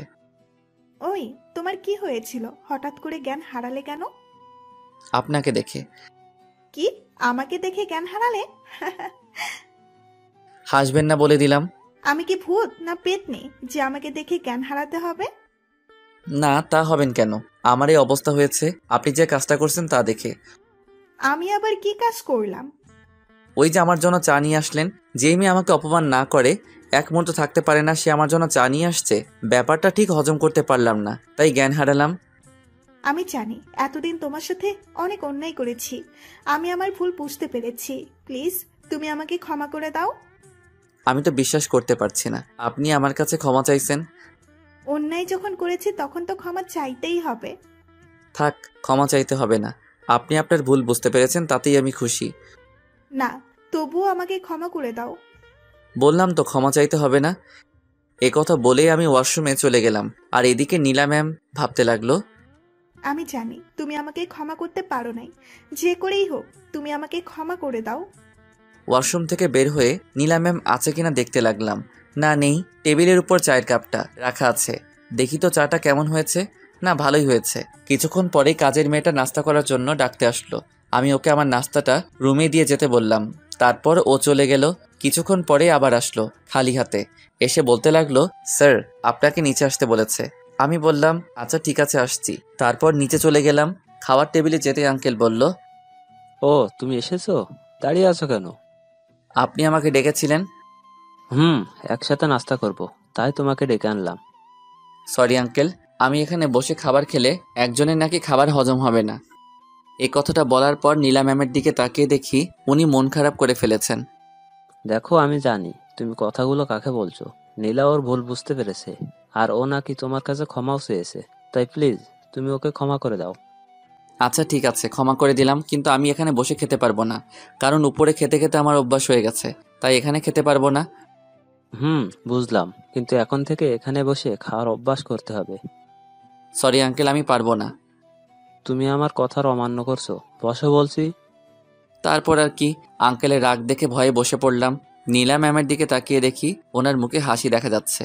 নাস্তা শেষ করে রুমে চলে গেলাম। ঘড়ির দিকে তাকিয়ে দেখি কলেজের সময় হয়ে গেছে। তাই আর দেরি না করে কলেজে যাওয়ার জন্য রেডি হলাম। তারপর নিচে এসে নীলা ম্যামের জন্য অপেক্ষা করতে লাগলাম। এখনো আসছে না কেন, তাই পকেট থেকে ফোনটা বের করলাম। কালকে রাতে মোবাইল চার্জে দেওয়ার পর আর ওপেন করিনি। মোবাইলটা ওপেন করতেই 50টা মিস কল, সবগুলো তিশার মোবাইল থেকে। ও এতগুলো মিস কল কেন দিল? হঠাৎই গাড়ির দরজা খোলার শব্দ পেলাম। দেখলাম নীলা ম্যাম গাড়ির ভিতরে বসে আছে। আমি ওনাকে যত দেখছি তত অবাক হচ্ছি। আপনারা তো জানেনই সেদিন গাড়ির দরজা খুলতে দেরি করায় উনি আমার সাথে কি করেছেন। তারপর গাড়ি স্টার্ট দিলাম। গাড়ি চলতে লাগলো তার আপন গতিতে। দুজনেই নীরব, কেউ কোনো কথা বলছে না। হঠাৎই নীলা ম্যাম নীরবতা ভেঙে বললেন, একটা কথা বলবো, এবার থেকে তুমি আর আমাকে ম্যাম বলে ডাকবে না। ও তাহলে কি বলে ডাকবো? কেন, আমার নাম ধরে ডাকবে। মাফ করবেন, আমি আপনাকে ম্যাম ছাড়া অন্য কিছু ডাকতে পারবো না। ও বুঝেছি, তার মানে আমাকে এখনো ক্ষমা করতে পারোনি। আমি সত্যি সত্যি আপনাকে ক্ষমা করেছি। যদি আমাকে নাম ধরে ডাকো তবেই বুঝবো তুমি আমাকে ক্ষমা করে দিয়েছো। আপনার উপর আমার কোনো রাগ নেই, যা ছিল সব শেষ। সেটা যদি আপনি বিশ্বাস না করেন তাহলে আমার কিছু করার নেই। তারপর কলেজে চলে আসলাম। নীলা ম্যাম গাড়ি থেকে নেমে ওনার ফ্রেন্ডের কাছে চলে গেল, আর আমি গাড়িতে বসে আছি। কিছুক্ষণ বসে থাকার পর ক্লাসে চলে গেলাম। ক্লাসে গিয়ে বসে বই পড়তে লাগলাম। আমার পাশে কেউ একজন এসে বসলো। তাকিয়ে দেখি নীলা ম্যামের বান্ধবী জয়া। তারপর আমাকে বলতে লাগলো, কেমন আছো? জি আলহামদুলিল্লাহ ভালো, আপনি কেমন আছেন? আমরা দুজন তো সমবয়সী, তাই আমাকে আপনি না বলে তুমি করে বলো। না থাক, আমি আপনি করেই বলবো। না, তোমাকে বলতেই হবে। তারপর ওর অনেক জোরাজোরিতে রাজি হলাম। আচ্ছা ঠিক আছে বলবো। তুমি দেখতে না খুব কিউট, একেবারে বাচ্চাদের মতো লাগে। তুমিও না, কি যে বলো। এভাবে দুজন হাসাহাসি করে কথা বলছিলাম। হঠাৎই দরজার দিকে চোখ যেতেই দেখলাম নীলা ম্যাম আর তিশা, একজন সামনে দাঁড়িয়ে আছে আর একজন পিছনে। দুজনের রাগী দৃষ্টিতে আমার দিকে তাকিয়ে আছে। কিছুক্ষণ তাকিয়ে থাকার পর নীলা ম্যাম ওনার জায়গায় বসে পড়লেন আর তিশা রেগে আমার দিকে এগিয়ে আসলো। আমি ভাবতে লাগলাম এদের আবার কি হলো। তিশা আমার সামনে দাঁড়িয়ে বলতে লাগলো, এই তোর ফোন বন্ধ কেন? আমি কিভাবে বলবো আমার ফোন কেন বন্ধ? তোর ফোন তুই জানিস না। দেখ, আমি কিন্তু তোর উপর এমনিতেই রেগে আছি, আর রাগাবি না বলে দিলাম।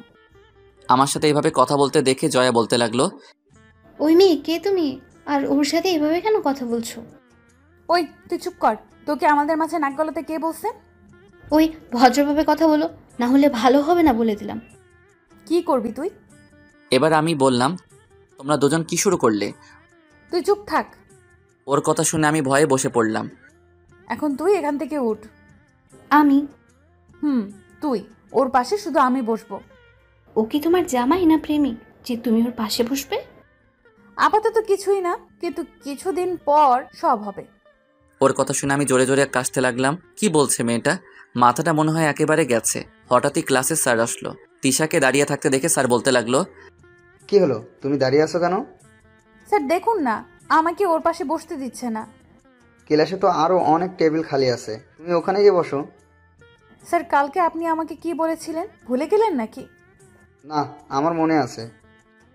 ওর সাথে বসলে আমার পড়া বুঝে নিতে একটু সুবিধা হতো, তাই। ও আচ্ছা, বুঝতে পারছি।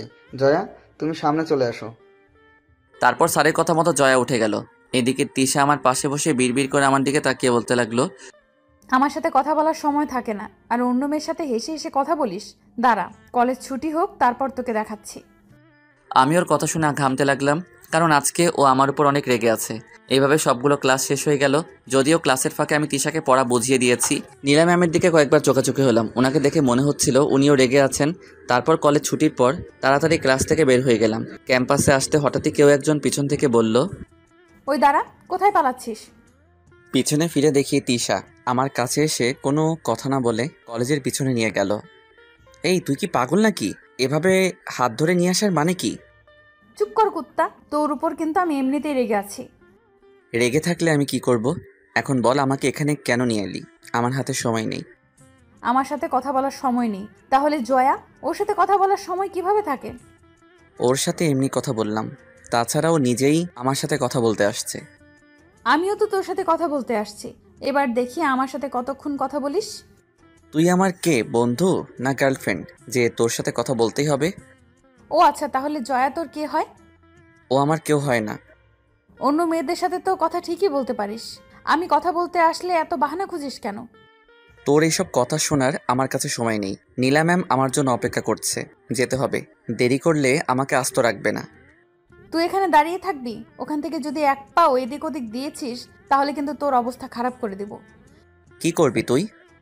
কিছুই করব না, শুধু চিৎকার করে লোক জড়ো করব। তারপর কি হবে তুই নিশ্চয়ই বুঝতে পারছিস। তুই কেন আমার সাথে এমন করছিস? আমি তোর কি ক্ষতি করেছি? তুই আমার মন চুরি করেছিস, তোকে কিভাবে ছেড়ে দিব? দেখ, এবার আমাকে যেতে হবে। তুই তো জানিস নীলা ম্যাম কেমন। যেতে পারিস একটা শর্তে। না, এখনো যা বলছে তাই শুনতে হবে। ও যা মেয়ে, যদি সত্যি সত্যি চিৎকার করে, লোক জড়ো করে। আচ্ছা ঠিক আছে, কি শর্ত বল। শর্ত শুধু একটাই, কলেজে আসলে সারাক্ষণ তোকে আমার সাথে থাকতে হবে। না, এটা মানতে পারবো না, অন্য কোনো শর্ত দে। ওকে ঠিক আছে, না মানলে আর কি, আমি চিৎকার করছি। ও চিৎকার করতে লাগলো। আমি যেই দৌড়ে গিয়ে ওর মুখ চেপে ধরবো, অমনি কোনো কিছুর সাথে ধাক্কা লেগে ওর গায়ের উপর পড়ে গেলাম। আমার তো মাথা ঘুরছে। কি থেকে কি হয়ে গেল? দুজন দুজনের দিকে তাকিয়ে আছে। কি থেকে কি হয়ে গেল? তারপর আমি তাড়াতাড়ি উঠে দাঁড়ালাম, তিশাকেও টেনে তুললাম। সরি, আসলে কিভাবে হয়ে গেল বুঝতে পারিনি। কিছুই বলছে না, লজ্জায় মাথা নিচু করে দাঁড়িয়ে আছে। আমি তোর শর্ত মানতে রাজি। এই কথা বলেই দৌড়ে ওখান থেকে চলে আসলাম। এদিকে আমি চলে আসার পর তিশা মুচকি এসে বলতে লাগলো, পাগলটা কি করলো? আমি দৌড়ে গাড়ির কাছে চলে আসলাম। এসে দেখি নীলা ম্যাম সামনে বসে আছে। আমাকে দেখে বলতে লাগলো, এতক্ষণ কোথায় ছিলে? সরি ম্যাম, আসলে একটা কাজ ছিল। তা কি কাজ জানতে পারি? আপনি না জানলেও চলবে। আর আপনি সামনে কেন বসলেন? কেন, আমি কি সামনে বসতে পারি না? বসতে পারেন, যদি আপনার সাথে টাচ লাগে তাহলে তো আপনার শরীর নোংরা হয়ে যাবে। কথা বলতেই নীলা ম্যামের মুখটা কালো হয়ে গেল। তারপর আমাকে বলতে লাগলো, তুমি কি আমাকে এখন আগের নীলা ভাবছো? আমি সত্যিই বদলে গেছি। আমি জানি, তবুও কি? ও, বুঝতে পারছি, তার মানে তুমি আমাকে এখনো মন থেকে ক্ষমা করনি। আপনি সত্যি বলছেন। আমি আপনাকে এখনো ক্ষমা করতে পারি না, মনে মনে বললাম। তারপর আমি আর কোনো কথা না বলে গাড়ি স্টার্ট দিলাম। গাড়ি চলছে। কি হলো, কথা বলছো না কেন? কোনো কথা বলছি না। তার মানে আমি যা ভাবলাম তাই সত্যি, তুমি আমাকে মন থেকে এখনো ক্ষমা করনি। বুঝতে পারছি না কি বলবো। আমি তোমার সাথে যা করেছি তার জন্য সত্যি আমি অনুতপ্ত। গাড়ি থেকে নামুন, বাড়ি চলে এসেছি। আসলে নীলা ম্যাম আমার সাথে কথা বলে ব্যস্ত ছিল, তাই বুঝতেই পারিনি কখন বাড়িতে চলে আসলাম। আমি কিন্তু এখন আমার উত্তর পাইনি। তারপর আমি গাড়ি থেকে নেমে বাড়িতে চলে আসলাম। সোজা আমার রুমে চলে আসলাম। এদিকে নীলা ম্যাম ভাবতে লাগলো, ক্ষমা তো তোমাকে আমায় করতেই হবে। আমিও দেখব কতদিন আমাকে ক্ষমা না করে থাকতে পারো।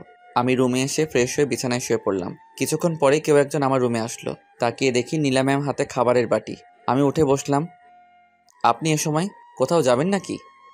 না, কোথাও যাব না। এই নাও, তোমার জন্য খাবার আনছি, খেয়ে নাও। কলেজ থেকে আসার পর তো কিছুই খাওয়া হয়নি। কি আপনি খাবার আনলেন? আমার মতো ছোট লোকের জন্য কি মনে করে খাবার আনলেন? তুমি এইভাবে কেন কথা বলছো? আমার কি কষ্ট হয় না? শালি, আগে যখন আমাকে অপমান করতে গায়ে হাত তুলতি তখন আমার কি ভালো লাগতো? এই আপনার এসব ন্যাকা কান্না বন্ধ করেন তো। কান্না করবো না তো কি করব? এমনিতেই আগে তোমার সাথে যা করছি তার জন্য নিজেকে অপরাধী লাগছে, আর তোমার কথাগুলো আমাকে আরো বেশি কষ্ট দিচ্ছে। দেখুন, আপনার প্রতি আমার কোনো অভিযোগ নেই। আপনি শুধু শুধু নিজেকে অপরাধী ভাবছেন। আমি জানি তুমি যতই মুখে বলো না কেন, মন থেকে তুমি আমাকে ক্ষমা করনি। আপনি যা ভাবেন, তাছাড়া আমি এটা বুঝতে পারছি না আপনি ক্ষমা চাওয়ার জন্য কেন এমন করছেন। আমার মতো ছোট লোকের থেকে ক্ষমা না চাইলে কি হয়? তারপর উনি আর কোনো কথা না বলে কান্না করতে করতে চলে গেলেন। আমি ভাবতে লাগলাম, নীলা ম্যামের মতিগতি আমার একদম ভালো লাগছে না। আর এদিকে তিশা তো আছেই। হঠাৎই আমার ফোনে একটা কল আসলো। হাতে নিয়ে দেখি তিশার নাম্বার। তারপর ফোনটা রিসিভ করলাম। কি রে, ফোন রিসিভ করতে তোর এত সময় কেন লাগলো?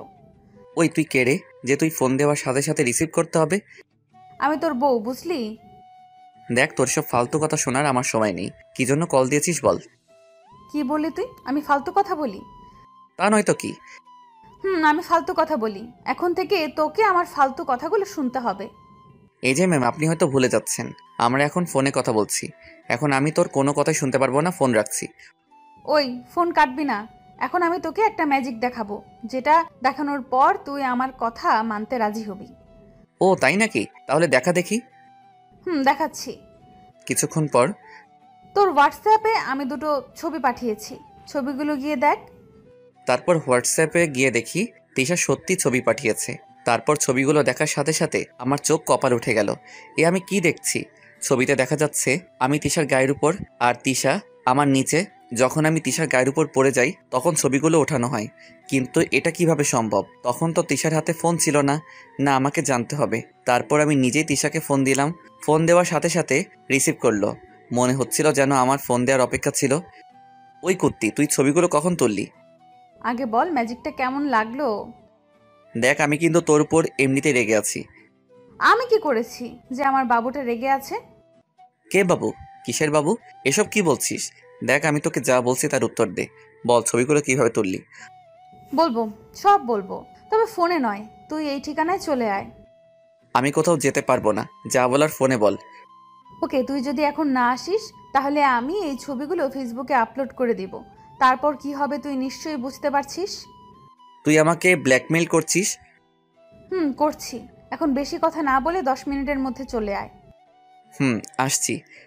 তিশার কথায় নারাজি হয়ে পারলাম না। আপনারা তো দেখলেন কেমন ডেঞ্জারাস মেয়ে, তাই রাজি হয়ে গেলাম যদি সত্যি সত্যি আপলোড করে দেয়। তারপর তিশার সাথে দেখা করার জন্য যেই রুম থেকে বের হব, সামনে তাকিয়ে দেখি নীলা ম্যাম দাঁড়িয়ে আছে। আমাকে দেখে বলতে লাগলো, আরিয়ান, তুমি কি কোথাও যাচ্ছ? জি ম্যাম, একটু বাইরে বের হচ্ছিলাম। ওকে, আমিও তোমার সাথে যাব, চলো। এ আবার কোথা থেকে আসলো? ঠিক আছে চলুন। তারপর নীলা ম্যাম আর আমি নিচে চলে আসলাম, দুজনেই গাড়িতে বসলাম। তারপর গাড়ি স্টার্ট দিলাম, দুজনেই নীরব, কেউ কোনো কথা বলছি না। আমি আমার গন্তব্যে পৌঁছে গেলাম। কি হলো, গাড়ি থামালে কেন? ম্যাম, আমি এখানে নামবো, আপনি কোথায় যাবেন? তুমি যেখানে যাবে সেখানেই আমি যাব, তোমার সাথে সময় কাটানোর জন্য। তোমাকে যে ভালোবেসে ফেলেছি। না, আমি কোথাও যাব না। ওকে ঠিক আছে, তাহলে আপনি থাকেন, আমি যাচ্ছি। না, আমিও তোমার সাথে যাব। কি বলছেন আপনি? আমার মতো ছোট লোকের সাথে কোথাও গেলে তো আপনার মান সম্মান চলে যাবে। তুমি কেন আমার সাথে এমন করছো? আপনার সাথে কিছু করার ক্ষমতা আমার নেই। এ কথা বলে আমি চলে আসলাম। নীলা ম্যাম হয়তো আরও কিছু বলতে চেয়েছে। তিশার দেওয়া ঠিকানায় গিয়ে দেখি একটা বড় রেস্টুরেন্ট। এত বড় রেস্টুরেন্ট আগে কখনো আসিনি। ভিতরে গিয়ে দেখি অনেক লোকজন। তিশাকে এখন কোথায় পাবো? একটা কল দিয়ে দেখি। মোবাইল নেওয়ার জন্য যেই পকেটে হাত দিলাম, অমনি কোথা থেকে তিশা আমার সামনে দাঁড়ালো। বাহ, আজকে তো আমার হিরোকে খুব সুন্দর লাগছে। দেখ, তোর এসব ফালতু কথা শোনার জন্য আমি এখানে আসিনি। এখন থেকে সব শুনতে হবে। এখন দাঁড়িয়ে না থেকে বস। তারপর আমরা দুজন একটা টেবিলে গিয়ে বসলাম। এবার কি খাবি অর্ডার কর। না, আমি কিছুই খাবো না, তুই শুধু আমার প্রশ্নের উত্তরগুলো দে। আরে বলবো, সব বলবো, আগে কিছু অর্ডার কর। তারপর আমি নুডলস অর্ডার করলাম। এবার বল, তুই ছবিগুলো কিভাবে তুললি? বলছি। তুই যখন আমার গায়ের উপর পড়ে গিয়েছিলি, তারপর সেখান থেকে উঠে তুই তো চলে গেলি। আমিও চলে যাচ্ছিলাম, হঠাৎই কিছু একটার দিকে আমার চোখ লেগে গেল। আমি সাথে সাথে থমকে গেলাম। থামলি কেন বল? আমি দেখলাম একটা সিসি ক্যামেরা লাগানো। তারপর আমি সেখান থেকে অফিসে গেলাম, গিয়ে দেখি অফিসে কেউ নেই। ব্যাস, এই সুযোগে আমি আমার কাজ করে চলে আসলাম। আচ্ছা, তুই ছবিগুলো কেন নিলি বল? তোকে নিজের কাছে রাখার জন্য। কি হলো বল? তার উত্তর খুব তাড়াতাড়ি পেয়ে যাবি। এখন বেশি কথা না বলে খাবার শেষ কর। না, আমার তাড়া আছে। নীলা ম্যাম গাড়িতে আমার জন্য অপেক্ষা করছে। কি বললি? ও তোর জন্য অপেক্ষা করছে? আমিও তোর মতো অবাক হচ্ছি। হয়তো সেদিন ওনার সম্মান বাঁচিয়েছি বলে। সম্মান বাঁচিয়েছিস মানে? তারপর আমি ওকে সবকিছু বললাম। সব শোনার পর তিশা বলল, আমার মনে হয় ও তোর সাথে আর খারাপ ব্যবহার করবে না। তাই যেন হয়। এবার আমাকে যেতে হবে। তোকে আমি কি বললাম, তাড়াতাড়ি খাবারগুলো শেষ কর। তারপর আর কি, খাওয়া শুরু করলাম। আমি খাচ্ছি আর তিশা এক দৃষ্টিতে আমার দিকে তাকিয়ে আছে। ওই, তুই যদি এভাবে তাকিয়ে থাকিস তাহলে আমার অসুবিধা হবে। ওই বেশি কথা বলবি না। তারপর খাওয়া দাওয়া শেষ করে আমি বললাম, বিল কিন্তু তোকেই দিতে হবে। সেটা তোকে বলতে হবে না। তারপর তিশা বিল দিল। দুজনে রেস্টুরেন্ট থেকে বের হয়ে গেলাম। তিশা বলল, চল তোকে গাড়ি পর্যন্ত দিয়ে আসি। ওই, আমি কি ছোট বাচ্চা নাকি যে আমাকে দিয়ে আসতে হবে? আমার কাছে তুই এখনো বাচ্চা। তারপর দুজনেই গাড়ির কাছে চলে আসলাম। আমি তিশাকে বললাম, তিশা, তোকে আমি রিকোয়েস্ট করছি, তুই ছবিগুলো ডিলিট করে দিস। সময় হলে আমি নিজেই করে দেব। কি হলো, তোর ম্যামকে দেখছি না যে? তাই তো, এখানেই তো থাকার কথা। আছে হয়তো আশেপাশে কোথাও। এবার তুই চলে যা। যাচ্ছি। তার আগে তুই ওইদিকে দেখ তো, এটা কি দেখা যাচ্ছে? আমি যেই তাকালাম অমনি তিশা আমার গালে একটা ইয়ে দিয়ে চলে গেল। কি দিল আপনারা নিজেরা বুঝে নিয়েন, আমার বলতে লজ্জা করছে। আমি কিছুক্ষণ ঘোরের মধ্যে ছিলাম। হঠাৎই কেউ বলতে লাগলো, মেয়েদের থেকে পাপ্পি নিতে খুব ভালো লাগে, তাই না? কথাটা আর কেউ নয়, নীলা ম্যাম বললেন। ওনাকে দেখে আমার ভয় করছে, কারণ ওনার চোখ দুটো লাল হয়ে আছে। আমি আমতা আমতা করে বললাম, ম্যাম, আপনার শরীর ঠিক আছে তো? আপনাকে এমন দেখাচ্ছে কেন? উনি কোনো কথা না বলে আমার হাত ধরে গাড়িতে বসালেন। তারপর নিজেই গাড়ি ড্রাইভ করতে লাগলেন। ওনার গাড়ি চালানো দেখে মনে হচ্ছে আমার উপর প্রচণ্ড রেগে আছে। তারপর উনি বিড়বিড় করে বলতে লাগলেন, একবার শুধু বাড়িতে চল, তারপর তোকে দেখাচ্ছি। বাড়ির সামনে এসে উনি গাড়ি দাঁড় করালেন। তারপর রাগে হনহন করতে করতে ভিতরে চলে গেলেন। আমিও আর দাঁড়িয়ে না থেকে আমার রুমে চলে আসলাম। ঘড়ির দিকে তাকিয়ে দেখি 9টা বেজে গেছে। তাই বসে কিছুক্ষণ পড়লাম। কিছুক্ষণ পর খাওয়ার জন্য ডাক আসলো। আমি গেলাম, গিয়ে দেখি নীলা ম্যাম খাবার টেবিলে বসে আছে। আমাকে দেখে আমার দিকে রাগী দৃষ্টিতে তাকিয়ে আছে। আঙ্কেল আমাকে বলল, দাঁড়িয়ে আছো কেন, বসো। তারপর আমি বসলাম। তা তোমার পড়ালেখা কেমন চলছে? আপনাদের দোয়াই ভালোই চলছে। আর কিছুদিন পর পরীক্ষা, তা দুজনের প্রিপারেশন কেমন? আমি আর নীলা ম্যাম একসাথে বললাম ভালো। এভাবে কথা বলতে বলতে খাবারের পর্ব শেষ করলাম। খাবার শেষ করে আমি আমার রুমে চলে আসলাম। রুমে এসে কিছুক্ষণ পরে ঘুমানোর চেষ্টা করলাম। হঠাৎই দরজা আটকানোর শব্দে ঘুমটা ভেঙে গেল। তাকিয়ে দেখি নীলা ম্যাম, উনি আমার দিকে আসতে এগিয়ে আসছে। কি হলো, আপনি এত রাতে এখানে কি করছেন? আর এইভাবে আমার কাছে আসছেন কেন? নীলা ম্যাম কোনো কথা না বলে এক লাফে আমার গায়ের উপর উঠে গেল। আমি তো শুধু হা করে তাকিয়ে আছি। মেয়েদের থেকে পাপ্পি নিতে খুব ভালো লাগে তাই না? এবার আমিও দেখবো কত পাপ্পি নিতে পারিস। এই কথা বলে নীলা ম্যাম আমার দিকে গালে মুখে ঠোঁটে পাগলের মতো কিস করতে লাগলো। আমার মুখ দিয়ে কোনো কথা বের হচ্ছে না, শুধু বোকার মতো তাকিয়ে আছি। না, এভাবে আর কিছুক্ষণ চললে আমি নিজেকে কন্ট্রোল করতে পারবো না। তারপর কোনো উপায় না পেয়ে ওনাকে ধাক্কা মেরে নিচে ফেলে দিলাম। আপনি সব কি করছেন? পাগল হয়ে গেছেন নাকি? আমি পাগল হয়ে গেছি শুধু তোর জন্য। আপনার মাথাটা একেবারে গেছে। কী সব আবল তাবল বকছেন? কালকে গিয়ে ডাক্তার দেখাবেন। আমি একদম ঠিক আছি, আমার কিছুই হয়নি। তাহলে আপনি এসব কি করছেন? আমি তোমাকে ভালোবেসে ফেলেছি। কি বললেন? আপনি আমাকে ভালোবাসেন? How funny! আমি কি কাউকে ভালোবাসতে পারি না নাকি? আপনি হচ্ছেন অহংকারী। অহংকারীরা কখনো কাউকে ভালোবাসতে পারে না। বিশ্বাস করো, আমি তোমাকে সত্যিই ভালোবাসি। কিন্তু আমি আপনাকে ভালোবাসি না, কারণ আপনার আর আমার সম্পর্ক কেউ মানবে না। অবশ্যই মানবে। তুমি শুধু আমাকে আপন করে নাও, তারপর যা করার সব আমি করব। আপনাকে কখনো ভালোবাসতে পারবো না। তাহলে এটাই তোমার শেষ কথা? মম। আমিও দেখব তুমি আমাকে কতদিন ভালো না বেসে থাকতে পারো। এ কথা বলে কান্না করতে করতে চলে গেল। উফ, আমি মনে হচ্ছে পাগল হয়ে যাব। একদিকে তিশা আর একদিকে নীলা, দুজনেই মনে হচ্ছে আমাকে পাগল বানিয়ে ছাড়বে। না, এবার আমাকে একটু ঘুমাতে হবে। তারপর ঘুমিয়ে গেলাম। সকালে কারো হাতের ছোঁয়ায় পেয়ে ঘুম ভাঙলো। তাকিয়ে দেখি নীলা ম্যাম আমার মাথায় হাত বুলিয়ে দিচ্ছে। আমি তাড়াতাড়ি উঠে গেলাম। আমাকে এভাবে উঠতে দেখে নীলা ম্যাম বলতে লাগলো, কি হলো, উঠে পড়লে কেন? ঘুমাও। আপনি যা শুরু করেছেন, এরপর আমার ঘুম আর আসছে না। কি করলাম আমি? আপনি আমার মাথায় হাত বুলিয়ে দিচ্ছেন কেন? আমার ভালো লাগছে তাই দিচ্ছি। কিন্তু আমার ভালো লাগছে না। আচ্ছা, আমি যখন তোমার বউ হব তখন তো এইভাবে হাত বুলিয়ে দিতে পারবো। বউ মানে কার বউ? আর আপনাকে কে বিয়ে? কেউ না, শুধু তুমি করলেই হবে। আমি বিয়ে করব আপনাকে? হুম। কোনো দিনও না। আপনি আমাকে বিয়ে করার স্বপ্ন দেখতে পারেন, কিন্তু সেই স্বপ্ন কখনো পূরণ হবে না। কেন পূরণ হবে না? আমি কি দেখতে খারাপ নাকি? না, আপনি দেখতে খুব সুন্দর। আপনি আমার থেকেও ভালো উচ্চ লেভেলের ছেলে পাবেন। আমার উচ্চ লেভেলের ছেলে চাই না, শুধু তোমাকেই চাই। এটা আপনার আবেগ, যা কিছুদিন পর চলে যাবে। আবেগ নয়, আমি সত্যি সত্যি তোমাকে ভালোবাসি, বিশ্বাস করো।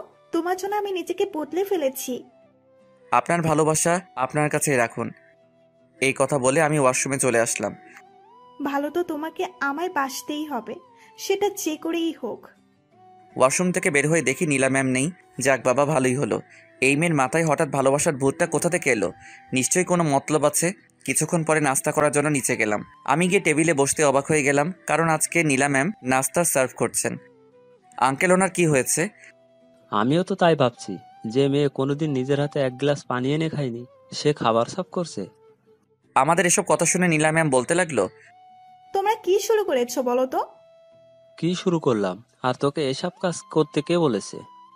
কেউ বলেনি, আমি নিজে থেকেই করছি। আর তাছাড়া বিয়ের পর তো আমাকে এসব করতেই হবে, তাই আগে থেকেই করছি। তোর যেখানে বিয়ে দিব সেখানে তোকে এসব কিছুই করতে হবে না, এক্কেবারে রাজরানীর মতো থাকবি। না, আমি রাজরানীর মতো থাকতে চাই না। আর আমি যাকে বিয়ে করব তার বাড়িতে আমাকে এসব কিছু করতে হবে।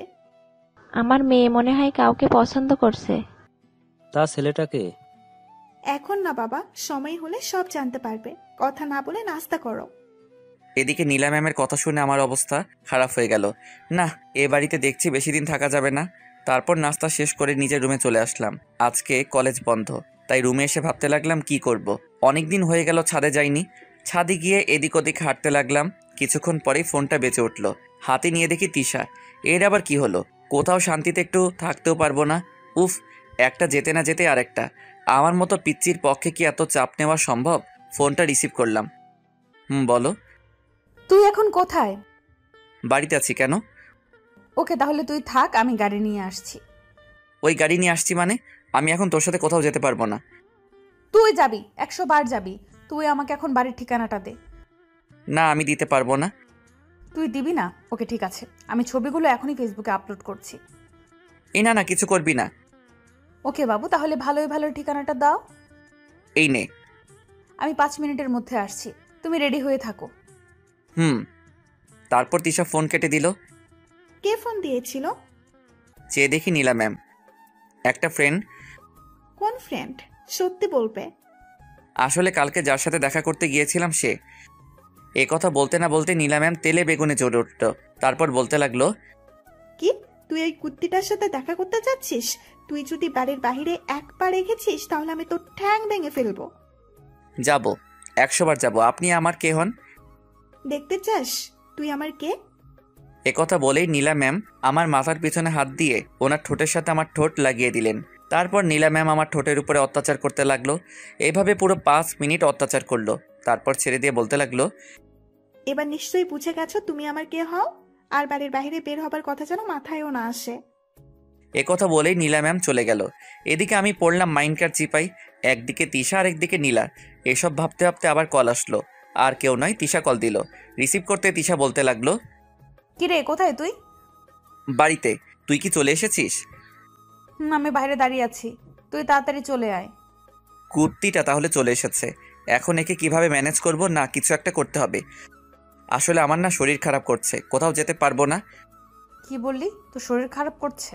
আমাকে আগে বলবি না? আসলে হঠাৎ করে শরীর খারাপ হয়ে গেল। চুপ কর, মিথ্যা বলার জায়গা পাস না, তাই না? এই রে, ও তো মনে হয় ধরে ফেলেছে। এখন কি করি? সত্যি বলছি, বিশ্বাস কর। 5 মিনিট সময় দিলাম, এর মধ্যে যদি রেডি হয়ে চলে আসিস তাহলে বেঁচে যাবি, আর যদি না আসিস তাহলে আমি কি করব আমি নিজেও জানি না। এ কথা বলেই ফোন কেটে দিল। আমি এখন কি করব? তিশার কাছে যেতে হলে তো নীলা ম্যামের সামনে দিয়ে যেতে হবে। না, ওনার সামনে দিয়ে যাওয়া যাবে না। কি করি এসব ভাবছিলাম, হঠাৎই পাশে একটা গাছের দিকে নজর গেল। গাছটা একেবারে ছাদের গা ঘেঁষে আছে। তারপর রুমে এসে জামা কাপড় চেঞ্জ করে আবার ছাদে চলে গেলাম। তারপর কোনো মতে গাছ বেয়ে নিচে নামলাম। আশেপাশে কেউ আছে কিনা দেখতে লাগলাম। না, কেউ নেই। তারপর এক দৌড়ে গেট ফেরিয়ে চলে আসলাম। এসে দেখি তিশা রাস্তার ওপরে দাঁড়িয়ে আছে। আমাকে এভাবে আসতে দেখে তিশা বলতে লাগলো, তোর পেছনে কি কুকুর তাড়া করছে নাকি? আরে না, এখন এত কথা বলার সময় নেই। কি জন্য ডাকলি সেটা বল। গাড়িতে ওঠ, আমার সাথে এক জায়গায় যেতে হবে। দেখ, আমি এখন কোথাও যেতে পারবো না, বাড়িতে কাজ আছে। আমি যখন বলেছি তাহলে তোকে যেতেই হবে। এবার আমি কি করি? নীলা ম্যাম যদি বাড়িতে না দেখে তাহলে কি হবে? উফ, কি যে করি। তিশা দেখ, তুই আমার বোনের মতো। আমি ভাই হয়ে তোকে রিকোয়েস্ট করছি, প্লিজ আমাকে যেতে দে। কথা বলার সাথে সাথে তিশা রেগে গেল। ওর চোখ দিয়ে যেন আগুনের গোলা বের হচ্ছে। আমার কলার ধরে বলতে লাগলো, কি বললি? আমি তোর বোনের মতো? তোকে তো আমার বোনের মতো দেখি। চুপ! আর একবার যদি তুই কথাটা বলেছিস তাহলে আমি তোর নাক ফাটিয়ে দিব। আর এতে রেগে যাওয়ার কি আছে? আমি কি ভুল কিছু বললাম? ওই, আমি কি তোর মায়ের পেটের বোন হই? না, কিন্তু আমি তোকে সবসময় ওই নজরে দেখেছি। ওকে, এবার থেকে আমাকে গার্লফ্রেন্ড হিসেবে দেখবি। আমার আর খেয়ে দিয়ে কোনো কাজ নেই। তোর মতো পেতনিকে আমি গার্লফ্রেন্ড ভাববো? কি বললি? আমি পেতনি? এবার তোকে দেখাচ্ছি। তুই বাড়িতে যাবি তাই না? আমিও দেখব কি করে তুই আজকে বাড়ি যাস। কথা বলে তিশা সোজা আমার হাত ধরে গাড়ির ভিতরে নিয়ে গেল। তারপর গাড়ি চালাতে লাগলো। এদিকে নীলা ম্যাম আমাকে বাড়িতে না দেখে কান্না শুরু করে দিলেন। মনে মনে বলতে লাগলো, না, আরিয়ান শুধু আমার, ওকে ছাড়া আমি বাঁচবো না। যে করেই হোক ওকে আমার পেতেই হবে। ওই দিশা মেয়েটার হাব ভাব দেখে মনে হচ্ছে ও আরিয়ানকে ভালোবাসে। না, এবার সবকিছু বাবাকে জানাতে হবে। কথা বলেই ওর বাবার রুমে চলে গেল। বাবা, তোমার সাথে আমার কিছু কথা আছে। তোর আবার কি হলো? তোকে এমন দেখাচ্ছে কেন? বাবা, আমি একদম ঠিক আছি, আমার কিছু হয়নি। তোকে দেখে মনে হচ্ছে তুই কান্না করেছিস। করেছি। কি বললি? তুই কান্না করেছিস? কার এত বড় সাহস যে আমার মেয়েকে কাঁদিয়েছে? বাবা, আমি ওকে খুব ভালোবাসি, কিন্তু ও কিছুতেই বুঝতে চাইছে না। ওকে ছাড়া আমি বাঁচবো না। তুই কার কথা বলছিস? আর কাকে ছাড়া বাঁচবি না? বাবা, আমি আরিয়ানকে ভালোবাসি। ওকে যদি না পাই তাহলে আমি মরে যাব। কি বলছিস এসব? তুই আরিয়ানকে ভালোবাসিস? বাবা, বিশ্বাস করো, আমি ওকে সত্যিই ভালোবাসি। দেখ, ওর সাথে আমাদের যায় না। ও তোকে বিয়ের পর খাওয়াবে কি? কেন বাবা, আমাদের কি কম আছে নাকি? তাছাড়া ও তো লেখাপড়া করছে। তুমি ওকে আমাদের কোম্পানিতে একটা চাকরি দিলেই তো হয়। তা হয়, কিন্তু আমি জেনে শুনে কিভাবে? ঠিক আছে, তাহলে থাকো, আমি চলে যাচ্ছি। চলে যাচ্ছিস মানে? আমি এই বাড়ি ছেড়ে চলে যাচ্ছি। কি বলছিস কি তুই? তোর মাথা ঠিক আছে? বাবা, আমি একদম ঠিক আছি।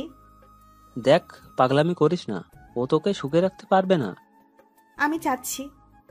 এই কথা বলেই নীলা ম্যাম কান্না করতে করতে চলে গেল। এদিকে আঙ্কেল ভাবতে লাগলো, নীলা যা বলেছে ভুল কিছু বলেনি। অনেক তো টাকার পিছনে দৌড়ালাম, এবার কি টাকার জন্য আমার মেয়ের সুখ নষ্ট করব নাকি? তাছাড়া আরিয়ানও তো ভালো ছেলে, আমি জানি ও আমার মেয়েকে সুখে রাখবে। না, আমার মেয়ে যখন ওকে ভালোবাসে তাহলে ওর সাথেই বিয়ে দিব। না, গিয়ে দেখি নীলা কি করছে। আঙ্কেল নীলা ম্যামের রুমের সামনে যেতেই নীলা ম্যাম হাতে লাগেজ নিয়ে ঘর থেকে বের হলেন। নীলা দাঁড়া বলছি, আমার কথাটা শোন। না, আমি তোমার কোনো কথা শুনবো না। আচ্ছা ঠিক আছে, তোর সাথে আরিয়ানের বিয়ে দেবো। এ কথা বলতে নীলা ম্যাম লাগেজটা ফেলে দিয়ে দৌড়ে এসে ওনার বাবাকে জড়িয়ে ধরলেন। তারপর বলতে লাগলেন, সত্যি তুমি ওর সাথে আমার বিয়ে দেবে? দিব। বাবা বলো না, কবে বিয়ে দেবে? আগে ওর পড়ালেখা শেষ হোক তারপর। এখন দিলে কি হবে? এখন যদি তোদের বিয়ে দেই তাহলে দুজনের পড়ালেখা শেষ হয়ে যাবে, আর তার সাথে ভবিষ্যতও। এভাবে ওরা বাবা মেয়ে মিলে কথা বলতে লাগলো। এদিকে আমার অবস্থা একেবারে খারাপ হয়ে যাচ্ছে। আমি শুধু নীলা ম্যামের কথা ভাবছি। না জানি আমাকে না দেখতে পেয়ে কি করছে। তিশা আমাকে নিয়ে একটা পার্কে এলো। পার্কে এসে তিশা আমাকে একটা নির্জন জায়গায় নিয়ে এলো। ওই আমাকে এখানে নিয়ে এলি কেন? সবাই যে জন্য আসে, মানে প্রেম করতে এসেছি। দেখ, আমার এসব ভালো লাগছে না, আমি বাড়ি যাচ্ছি। তুই এখান থেকে কোথাও যাবি না, দাঁড়িয়ে থাক, আমি আসছি। এ কথা বলেই তিশা চলে গেল, আর আমি দাঁড়িয়ে রইলাম। কিছুক্ষণ পর আবার ফিরে আসলো, কিন্তু ওর হাতে ফুল দেখা যাচ্ছে কেন? আজকে তিশাকে অনেক সুন্দর লাগছে, যেটা আমি প্রথমে খেয়াল করিনি। এসব ভাবতে ভাবতে তিশা কখন যে আমার সামনে চলে এলো বুঝতেই পারিনি। তারপর তিশা আমার সামনে হাঁটু গেড়ে বসে বলতে লাগলো, দেখো আরিয়ান, আমি ঘুরিয়ে ফিরে কথা বলতে পারি না, যা বলার সোজাসুজি বলি। জানি না তুমি কথাটা কিভাবে নিবে, কিন্তু তোমাকে কথাটা না বলা পর্যন্ত আমার শান্তি হচ্ছিল না। তারপর তিশা বলল, আরিয়ান, আমি তোমাকে ভালোবাসি, আই লাভ ইউ, প্লিজ আমাকে ফিরিয়ে দিও না। ওর কথা শুনে আমি বোবা হয়ে গেলাম, মুখ দিয়ে কোনো কথা বের হচ্ছে না। তিশা কি বলছে? ওরও কি নীলা ম্যামের মতো খারাপ হয়ে গেল নাকি? আমাকে চুপ থাকতে দেখে তিশা বলতে লাগলো, কি হলো, কি ভাবছো? আমার উত্তর দাও। কিসের উত্তর? বারে, একটু আগে যে তোমাকে প্রপোজ করলাম তার উত্তর। দেখো তিশা, পাগলামির একটা লিমিট থাকা উচিত। আমি কোনো পাগলামি করছি না, যা সত্যি তাই বললাম। বিশ্বাস করো, আমি তোমাকে সত্যিই অনেক ভালোবাসি, তোমাকে না পেলে আমি বাঁচবো না। আবেগ দিয়ে নয়, বিবেক দিয়ে কথা বলো। তোমার এসব কিছু আবেগ মনে হচ্ছে? আমি আবেগ দিয়ে কোনো কথা বলছি না, যা বলার বিবেক দিয়ে বলছি। দেখ, তোর সাথে আমার যায় না, তুই কোথায় আর আমি কোথায়, আমাদের দুজনের মধ্যে আকাশ পাতাল তফাৎ। আমি তোর কথা আব্বুকে অনেক আগেই বলেছি, আর আব্বু বলল আমি যাকে ভালোবাসি তার সাথেই নাকি আব্বু আমার বিয়ে দিয়ে দিবে। এই কথা শোনার জন্য আমি মোটেও প্রস্তুত ছিলাম না। কি? এবার তো আমাকে ভালোবাসতে তোর কোনো সমস্যা নেই? না, আমি তোকে ভালোবাসতে পারবো না। এই কথা বলার সাথে সাথে তিশা আমাকে জড়িয়ে ধরলো। তারপর আমার বুকের ভিতর মাথা গুজে দিয়ে কান্না করতে করতে বলতে লাগলো, বিশ্বাস করো, আমি তোমাকে সত্যিই অনেক ভালোবাসি। তোমাকে যেদিন কলেজে প্রথম দেখেছিলাম সেদিনই তোমার প্রেমে পড়ে যাই। তারপর তোমার সাথে থাকার জন্য বন্ধুত্ব করি, কিন্তু তুমি আমাকে বন্ধু হিসেবে মেনে নিতে পারোনি। তারপর ক্লাসে পড়া না বোঝার নাটক করি। আমি জানতাম স্যার আমাকে তোমার থেকে পড়া বুঝে নিতে বলবে, আর আমিও এই সুযোগে তোমার সাথে থাকতে পারবো। এইসব বলে তিশা আমার বুকের ভিতর মাথা রেখে কান্না করতে লাগলো। আমি এখন কি বলবো কিছুই বুঝতে পারছি না। না, আগে পরীক্ষা করে দেখি তিশা কি আমাকে সত্যি সত্যি ভালোবাসে। ওকে, আমি তোকে একটা শর্তে ভালোবাসতে পারি। কি শর্ত বল, আমি সব কিছু পারবো। ওকে ঠিক আছে, তাহলে আমার সাথে রুম ডেট করতে হবে। কি? জানতাম তুই পারবি না। কে বলেছে আমি পারবো না? ঠিক আছে, এটাই যদি আমার ভালোবাসার পরীক্ষা হয় তাহলে তাই করব। বলো আমাকে কোথায় আসতে হবে? যা বলছিস ভেবে বলছিস তো? আমি ভেবেই বলছি। ওকে, তাহলে বিকাল 4টায় এই ঠিকানায় চলে আসিস। ঠিক আছে, আসবো।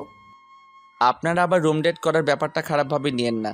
আমি শুধু ওকে পরীক্ষা করার জন্য কথাটা বললাম। এবার বুঝতে পারবো ও আমাকে সত্যি ভালোবাসে নাকি বাসে না। ও যদি আসে তাহলে বুঝবো ও আমাকে সত্যি ভালোবাসে, আর যদি না আসে তাহলে আর কি। আমি বাড়িতে যাওয়ার জন্য রওনা দিলাম। ঘড়ির দিকে তাকিয়ে দেখি 12:30 বেজে গেছে। না জানি আজকে বাড়িতে গেলে আমার উপর দিয়ে কোন ঝড় যাবে। একটা রিক্সা নিয়ে বাড়ির সামনে চলে আসলাম। তারপর বাড়িতে ঢুকলাম। চোরের মতো চুপি চুপি নিজের রুমে গেলাম। রুমে গিয়ে দরজা বন্ধ করে দিলাম। তারপর বলতে লাগলাম, যাক বাবা, তাহলে নীলা ম্যাম এখনো কিছু জানে না। কেউ একজন বলে উঠল, আমি সব জানি। তারপর আমি বিছানার দিকে তাকিয়ে দেখি নীলা ম্যাম বিছানায় বসে আছে আর আমার দিকে রাগী দৃষ্টিতে তাকিয়ে আছে। এই রে, এবার এখানে কিভাবে এলো? আরে ম্যাম, আপনি আমার রুমে কি করছেন? দেখতে আসলাম আমার বাবুটা কি করছে। উনি আমার দিকে এগিয়ে আসতে আসতে বলতে লাগলেন, তা স্যার, আপনি কোথায় গিয়েছিলেন? উনি একদম আমার কাছে চলে আসলেন। আমতা আমতা করে বলতে লাগলাম, না মানে আমি তো বাগানে গিয়েছিলাম। ও আচ্ছা, আপনি বাগানে গিয়েছিলেন বুঝি? তা বাগানে গেলে বুঝি নতুন জামা কাপড় পরে যেতে হয়? ওনার কথাগুলো আমার সুবিধার মনে হচ্ছে না, যেন মনে হচ্ছে এক্ষুনি আমার উপর দিয়ে ঝড় বয়ে যাবে।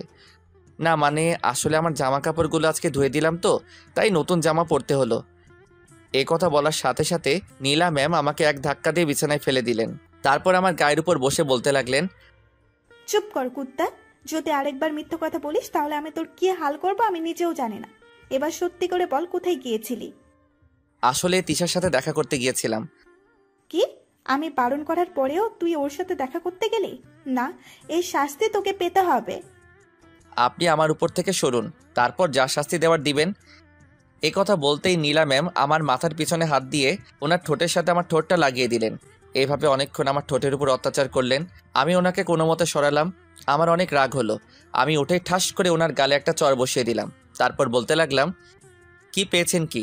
যখন যা খুশি তাই করবেন। আমি আপনাকে একটা কথা স্পষ্ট বলে দিতে চাই, আপনাকে কখনো ভালোবাসতে পারবো না, কারণ আপনাদের মতো মেয়েদের ভালোবাসা যায় না। নীলা ম্যাম গালে হাত দিয়ে আমার কথাগুলো শুনছে। আশা করি আপনি আমার কথা বুঝতে পারছেন। আমিও দেখব তুমি কতদিন আমাকে ভালো না বেসে থাকতে পারবে। এ কথা বলে চলে গেল। আমি তো এখনো বিশ্বাস করতে পারছি না আমি নীলা ম্যামকে চড় মারলাম আর উনি আমাকে কিছুই বললেন না। তারপর আমি ওয়াশরুমে চলে গেলাম। 2 মিনিটের মধ্যে গোসল করে চলে আসলাম। শীতকালের গোসল, আপনারা তো বুঝতেই পারছেন। ওয়াশরুম থেকে বের হবার কিছুক্ষণ পরেই আজান দিল। তারপর মসজিদে চলে গেলাম নামাজ পড়তে। নামাজ পড়ে বাড়িতে এসে খাওয়া দাওয়া করে ঘুমানোর চেষ্টা করলাম, কিন্তু আমার চোখে ঘুম আসছে না। শুধু বারবার তিশা আর নীলা ম্যামের কথা মনে হচ্ছে। দেখে মনে হচ্ছে দুজনেই আমাকে ভালোবাসে। উফ, আমি এখন কোন দিকে যাব? প্রিয় পাঠক পাঠিকারা, আপনারা কিছু বলেন। বিকাল 4টায় আমার ঘুম ভাঙলো। তাড়াতাড়ি উঠে তিশাকে যে ঠিকানায় আসতে বললাম ওখানে চলে গেলাম। গিয়ে দেখি তিশা এখনো আসেনি। তার মানে ও আসবে না, না আসলেই ভালো হয়। হঠাৎই কেউ একজন পিছন থেকে বলল, আমি চলে এসেছি। পিছনে ফিরে দেখি বোরখা পরা একটা মেয়ে দাঁড়িয়ে আছে। কিছুই দেখা যাচ্ছে না। কে আপনি? একথা বলতেই মেয়েটি ওর মাথার হিজাবটা খুলে ফেললো। হিজাব খোলার পর দেখলাম মেয়েটি আর কেউ নাই, তিশা। ওকে এভাবে দেখবো আমি ভাবতে পারিনি। তোমার যা করার তাড়াতাড়ি করো, আমার বাড়িতে কাজ আছে। আচ্ছা, এখানে বসো। ও বসলো। ও বসার পর আমি ওকে বললাম, তুই এখানে কেন এলি? আমার ভালোবাসার পরীক্ষা দিতে। কেন, তুই জানিস না বিয়ের আগে এসব করা ঠিক নয়? জানি, কিন্তু তোমাকে যে অনেক ভালোবেসে ফেলেছি। আমার মতো ছোট লোকের মধ্যে কি এমন দেখলি যে আমাকে ভালোবাসতে হলো? একথা বলতেই তিশা রেগে গেল। তারপর বলতে লাগলো, ওই, তুই কি আমাকে এখানে এসব বলার জন্য আনলি? সত্যি কথা বলতে রুম ডেট করার কথাটা আমি তোকে এমনি বলছিলাম। আমি আসলে দেখতে চেয়েছিলাম তুই আমাকে কতটা ভালোবাসিস। একথা বলার পর তিশা রেগে গিয়ে যা করলো তারপর বলতে লাগলো, কি বললি? তুই আমাকে পরীক্ষা করছিলি? প্লিজ তুই রাগ করিস না। আচ্ছা ঠিক আছে, রাগ করব না। আমাকে এটা বল, আমি কি পরীক্ষায় উত্তীর্ণ হতে পেরেছি? পেরেছিস। একথা বলতে না বলতেই তিশা আমাকে হুট করে জড়িয়ে ধরলো। তারপর বলতে লাগলো, কি? তার মানে তুই আমাকে এবার থেকে ভালোবাসবি? আমি এখন কি বলবো কিছুই বুঝতে পারছি না। আমাকে চুপ থাকতে দেখে তিশা আবার বলতে লাগলো, কি হলো বল। দেখ তিশা, আমি তোকে আগে বলেছি, এখনো বলছি, তোকে আমি ভালোবাসতে পারবো না। প্লিজ, কেন আমার সাথে এমন করছিস? সত্যি তোকে আমি অনেক ভালোবেসে ফেলেছি। দেখ, আমার কিছু করার নেই। তুই যদি আমাকে ভালো না বাসিস তাহলে আমি এক্ষুনি এই ছুরি দিয়ে নিজেকে শেষ করে দেব। ওর হাতের দিকে তাকাতে একটা ছুরি দেখতে পেলাম। ওর হাতে ছুরি দেখে আমার ভয় করতে লাগলো। তিশা দেখ, পাগলামি করিস না, ছুরিটা হাত থেকে ফেলে দে। না, আজকে আমি নিজেকে শেষ করে দেব। তোকে যখন পাবো না তাহলে আর এই জীবন রেখে কি লাভ? তুই আমার থেকেও ভালো কাউকে জীবন সাথী করে পাবি। ও কান্না করতে করতে বলতে লাগলো, তোকে আমি কতবার বলবো, আমি ভালো কাউকে চাই না, শুধু তোকে চাই। মুখ দিয়ে কোনো কথা বের হচ্ছে না।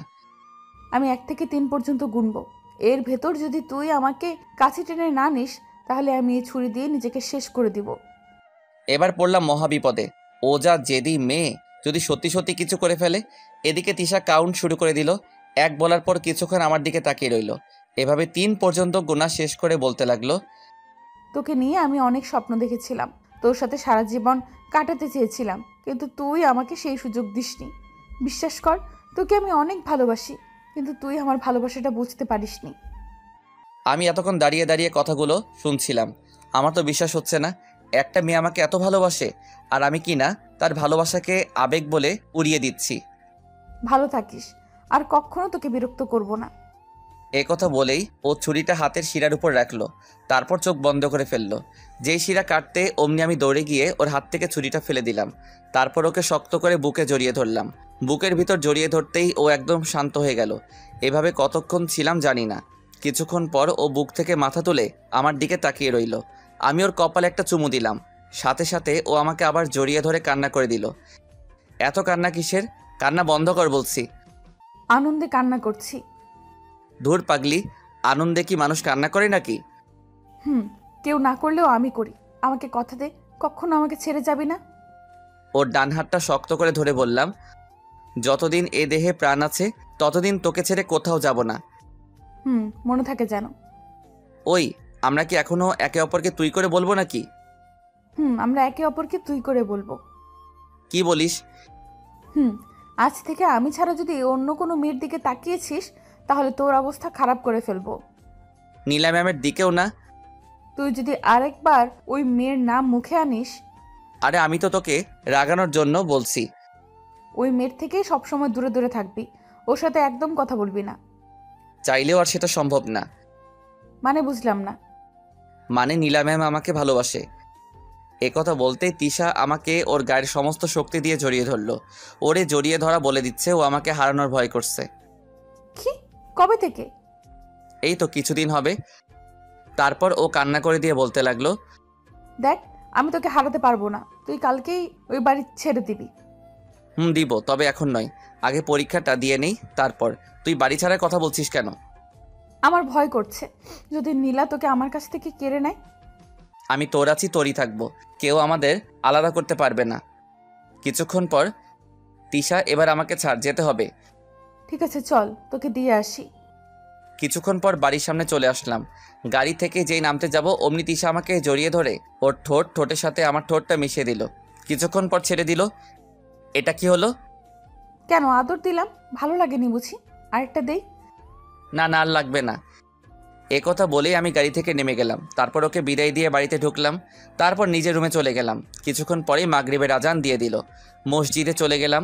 নামাজ পড়া শেষ করে বাড়ির দিকে আসতেই ফোনটা বেজে উঠল। হাতে নিয়ে দেখি তিশা কল দিল। তারপর ওর সাথে কথা বলতে বলতে বাড়িতে চলে আসলাম। আঙ্কেল দেখি সোফায় বসে আছে। আমাকে দেখে বলল, আরিয়ান এদিকে আসো। আমি গেলাম। তা বাবা, তোমার লেখাপড়া কেমন চলছে? আপনাদের দয় ভালোই চলছে। এইভাবে আঙ্কেলের সাথে কিছুক্ষণ কথা বলে নিজের রুমে চলে আসলাম। ঘড়ির দিকে তাকিয়ে দেখি 7টা বেজে গেছে। তাই বই নিয়ে পড়তে বসলাম। পড়া আর হলো না, কারণ মোবাইলটা আমাকে ডাকতে লাগলো। পাগলিটা কল দিয়েছে। রিসিভ করে বলতে লাগলাম, ফোন দেওয়ার আর সময় পেলি না? আমার বাবুটা কি এমন কাজ করছিল যে আমার ফোন দেওয়াতে বিরক্ত হলো? এখন পড়ালেখা ছাড়া আর কোনো কাজ আছে? আছে তো, আমার সাথে কথা বলা একটা কাজ। তোর মতো পেতনির সাথে কথা বলতে আমার বইয়েই গেছে। কি বললি তুই? আমি পেতনি? হুম। তোকে কিন্তু এই পেতনিকেই বিয়ে করতে হবে। আমার আর খেদে কাজ নেই, তোর মতো পেতনিকে আমি বিয়ে করব না। তুই করবি, 100 বার করবি।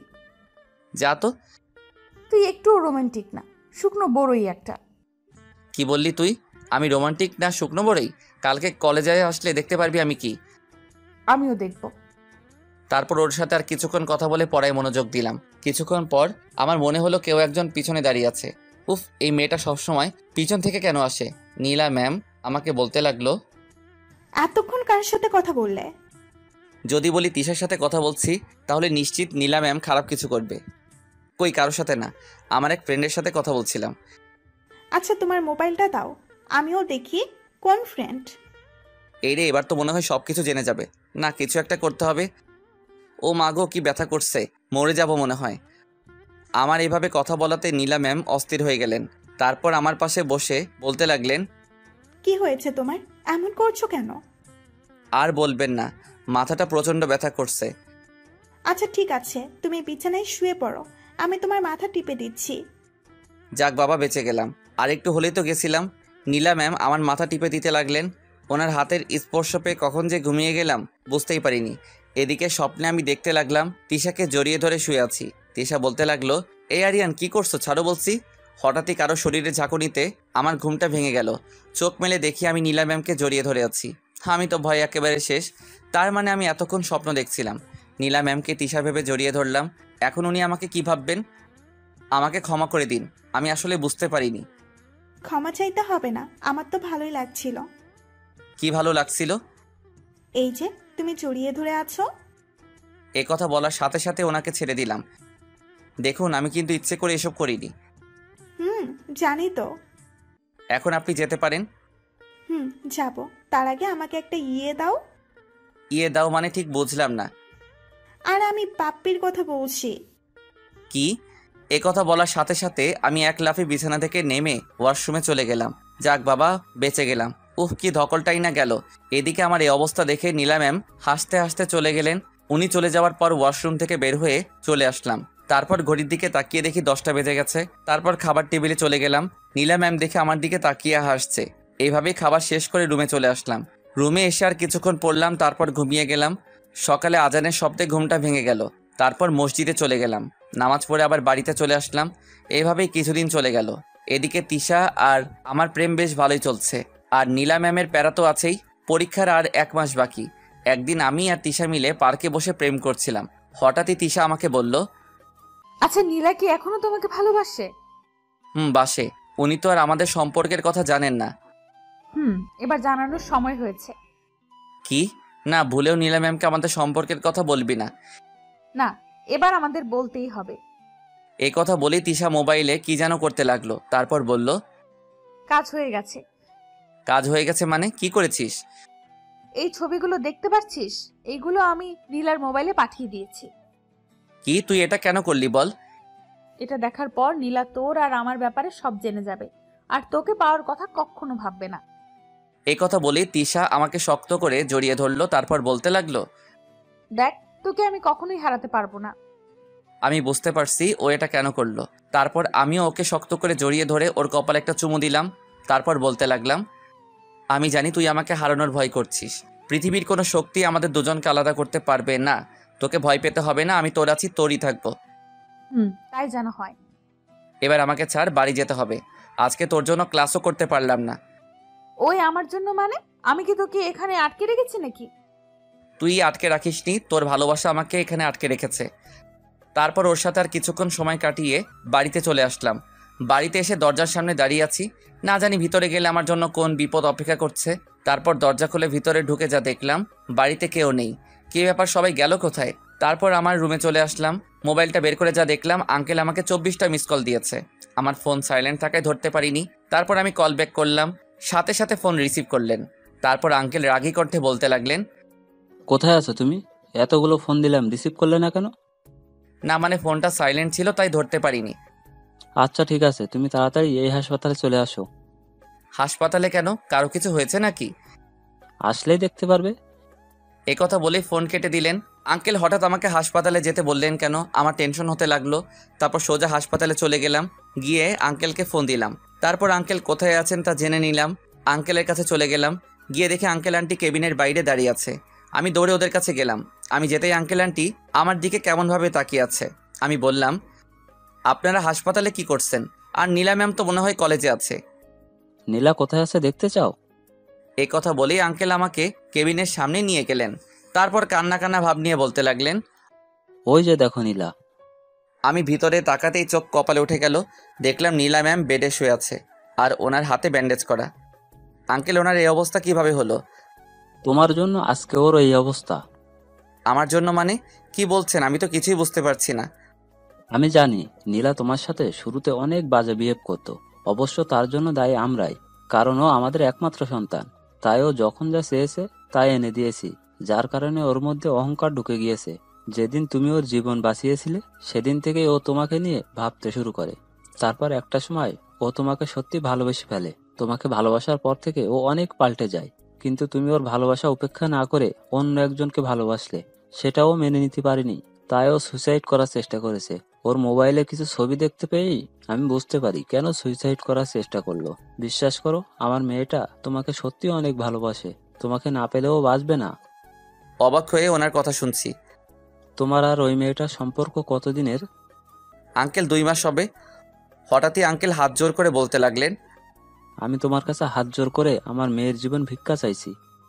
আন্টিও কান্নাকাটি করতে লাগলেন। আরে আঙ্কেল কি করছেন?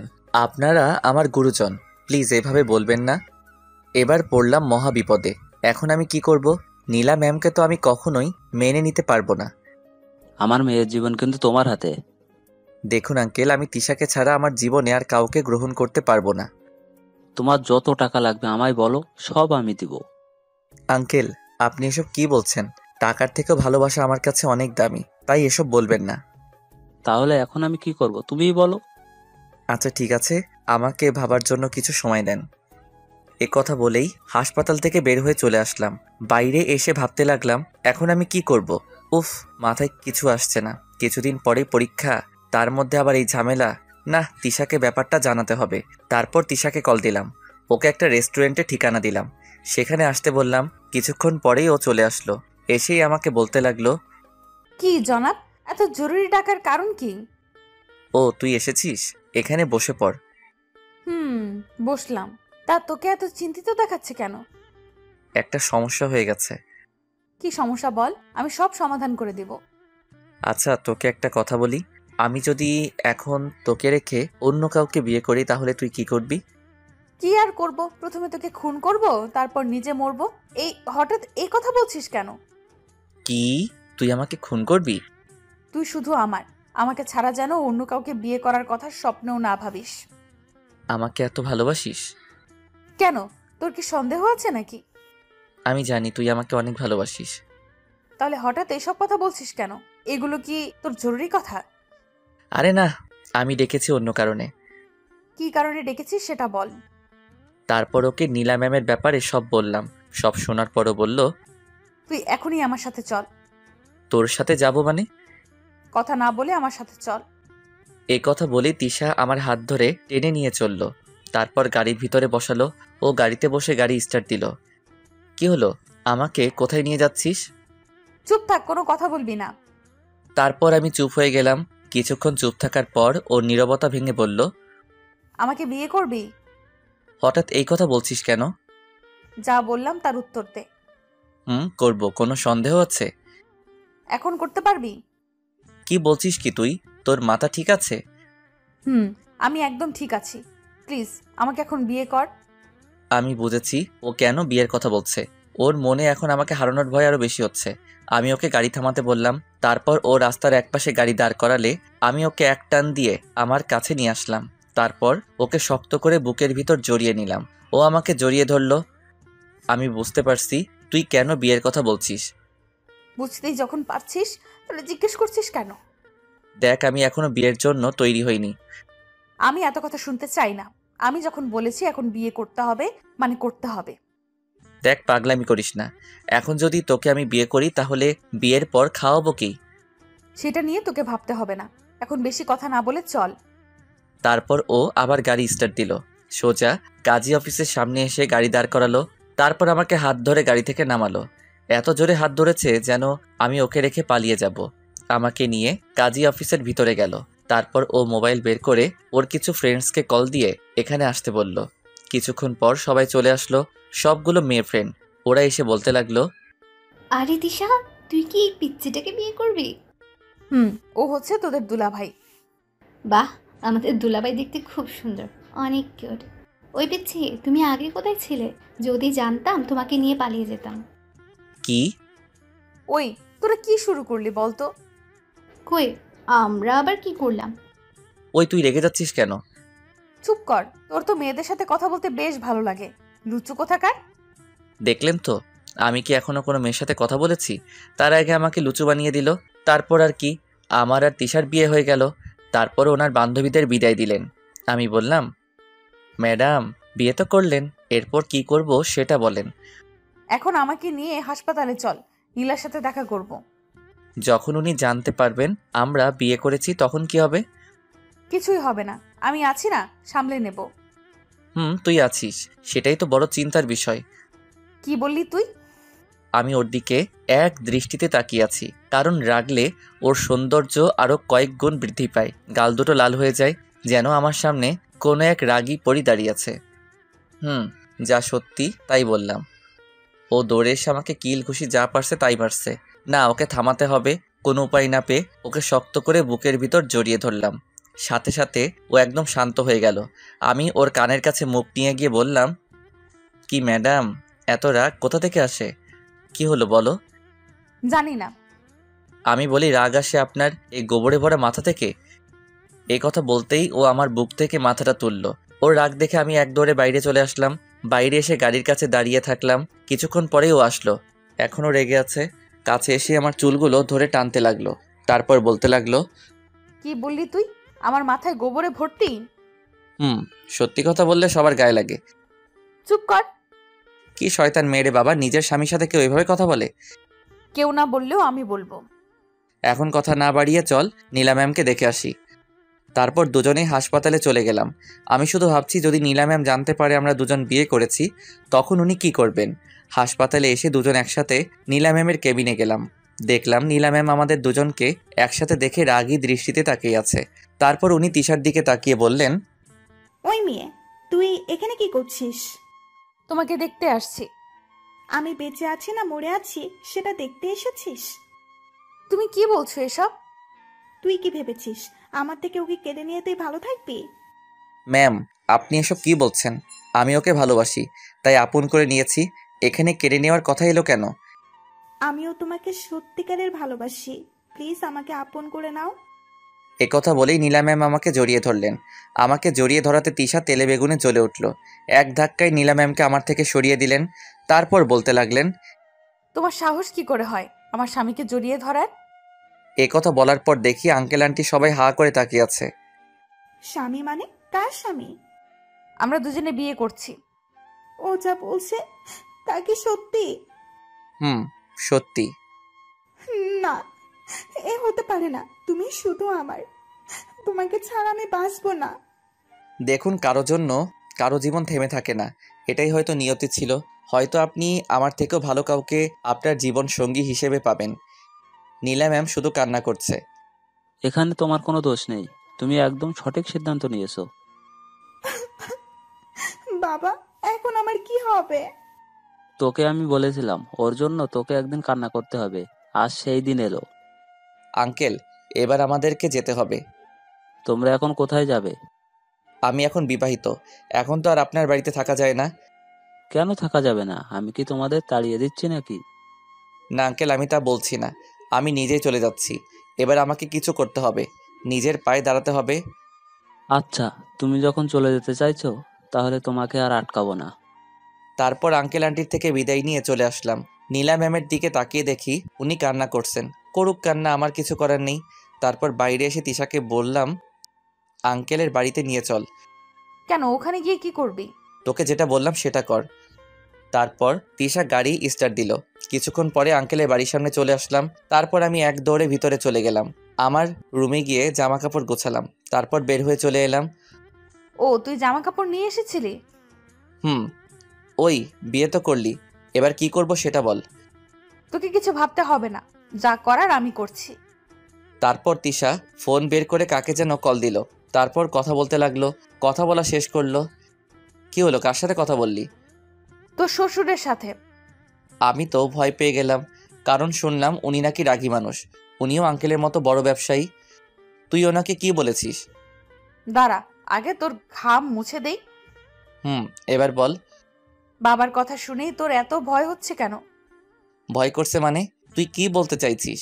আমি কি তোর বাবাকে ভয় পাই নাকি? তা তো দেখতেই পাচ্ছি, কিন্তু একটা। কি বললি? আমি ভীতু? দাঁড়া দেখাচ্ছি। এই বলে আমি ওকে যেই ধরতে যাব, অমনি এক দৌড়েও গাড়ির ভিতরে চলে গেল। এবার দেখি তুই করতে পারিস। এখন নয়, তোকে তো আমি পরে দেখে নিব। ও আচ্ছা, তাহলে আমিও দেখবো আমার বরটা কি করে। এবার কোথায় যাব, কোথায় থাকবো, আমার মাথায় কিছু আসছে না। গাড়িতে উঠে বস।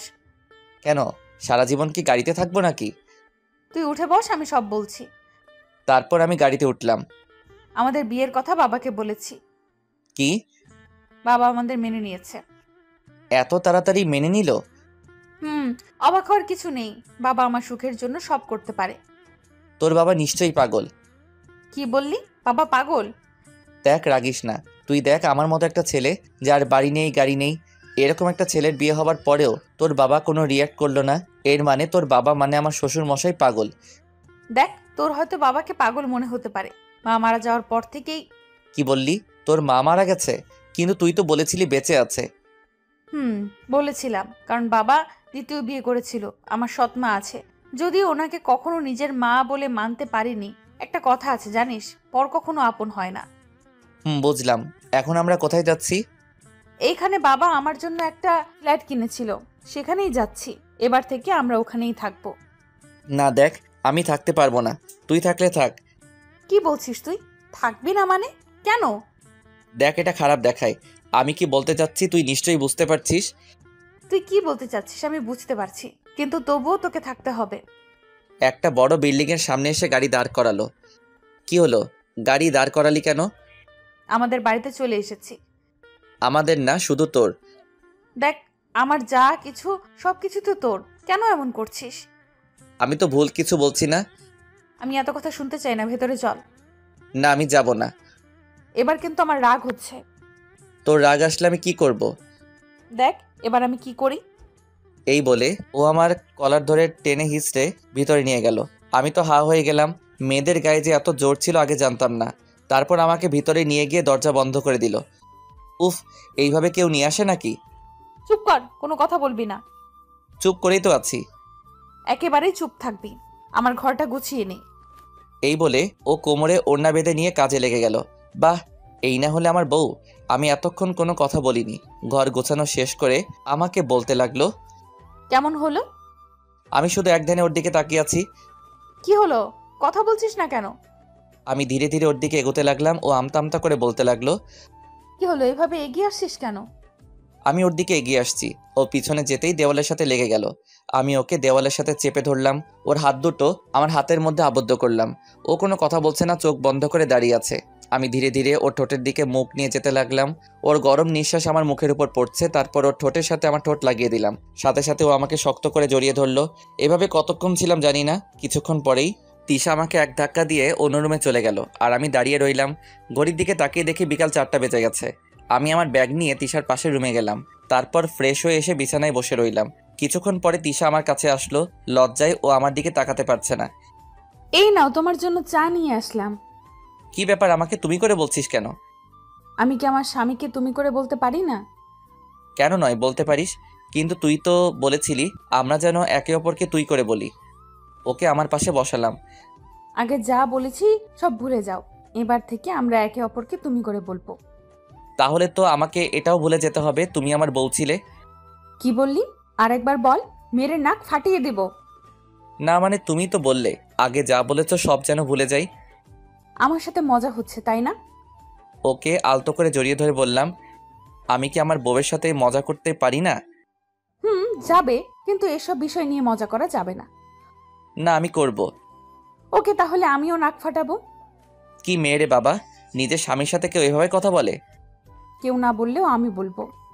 আচ্ছা ঠিক আছে, তোমার মতো গুন্ডির সাথে ঝগড়া করার ইচ্ছা আমার নেই। কি বললে? আমি গুন্ডি? তোমার 14 গোষ্ঠীর সবাই গুন্ডি। এ কথা বলাতেই আমার মন খারাপ হলো। কারণ আপনারা তো জানেনই এই পৃথিবীতে আমার নিজের বলতে কেউ নেই। আমার তো আমি ছাড়া আর কেউ নেই। আমি তো ছোট থেকেই একা বড় হয়েছি। আমার আবার 14 গোষ্ঠী কোথা থেকে আসবে? তিশা বুঝতে পারলো আমার মন খারাপ হয়ে গেছে। ও আমাকে শক্ত করে জড়িয়ে ধরে বলল, কে বলেছে তোমার কেউ নেই? আমি আছি। তোমার সুখে দুঃখে সব সময় তোমার পাশে থাকবো। কখনো নিজেকে একা ভাববে না। ওকে শক্ত করে বুকের ভিতর জড়িয়ে ধরে বললাম, আমি চাই আমার বউটা যেন সব সময় আমার পাশে থাকে। কথা দিলাম সব সময় তোমার পাশে থাকবো। তারপর আমি ওর কপালে একটা চুমু দিয়ে ওকে ছেড়ে দিলাম। আচ্ছা, তুমি এই রুমে কি করছো? কেন, এখন থেকে তো আমি এখানেই থাকবো। থাকবে, কিন্তু এখানে নয়। আমার রুমে চলো। না, আমি এখানেই থাকবো। আমাদের বিয়ে হয়েছে না? বিয়ের পর কি স্বামী স্ত্রী আলাদা থাকে? ও, এই কথাটা তো আমার মাথাতে এলো না। পাগল একটা। এই কথা বলেই ও আমার জামা কাপড় নিয়ে রুমে চলে গেল। আমি বসে বসে চা খেতে লাগলাম আর ভাবতে লাগলাম কিছুদিন পরেই পরীক্ষা শুরু, না এবার পড়ালেখায় মন দিতে হবে। আমি রুম থেকে বের হলাম। এইভাবে কিছু সময় চলে গেল। রাত্রিবেলায় খাবার খাওয়ার জন্য তিশা আমাকে ডাকলো। খাবার টেবিলে গিয়ে দেখি ও অনেক কিছু রান্না করেছে। আমি গিয়ে বসলাম, তারপর ও আমাকে খাবার বেড়ে দিতে লাগলো। আমি খাচ্ছি আর ও আমার দিকে তাকিয়ে আছে। আমি বুঝতে পারছি ও কেন তাকিয়ে আছে। এইভাবে তাকিয়ে থাকলে তো আমার পেট খারাপ হবে।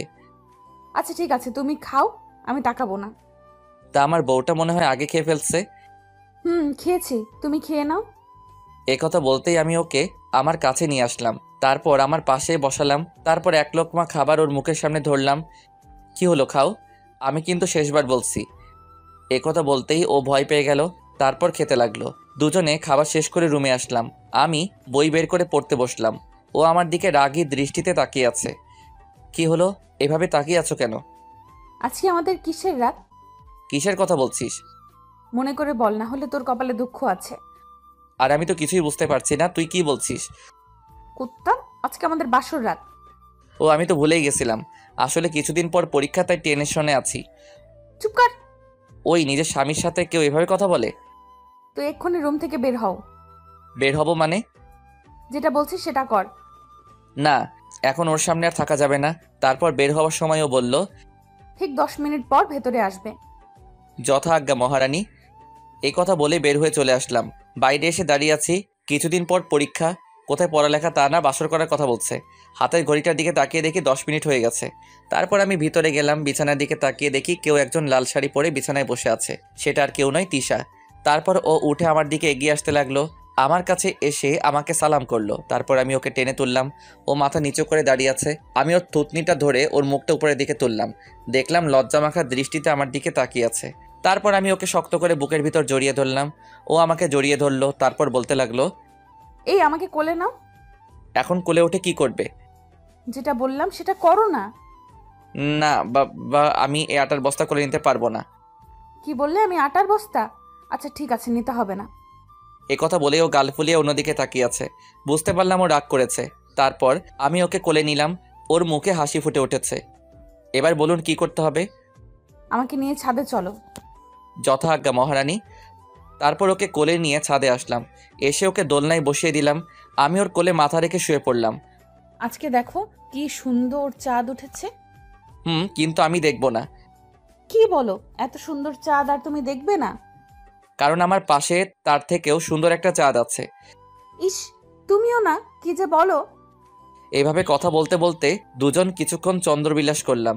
তিশা বলল, চলো এবার রুমে যাই। ওকে মহারানী চলেন। তারপর ওকে আবার কোলে নিয়ে রুমে আসলাম। এসে ওকে বিছানায় বসিয়ে দিলাম। আজকে কিন্তু আমাকে অনেক আদর করতে হবে। আমি এখন কিছু করতে পারবো না। এ কথা বলে যেই চলে আসবো অমনি তিশা আমাকে এক টান দিয়ে ওর গায়ের উপর ফেলে দিল।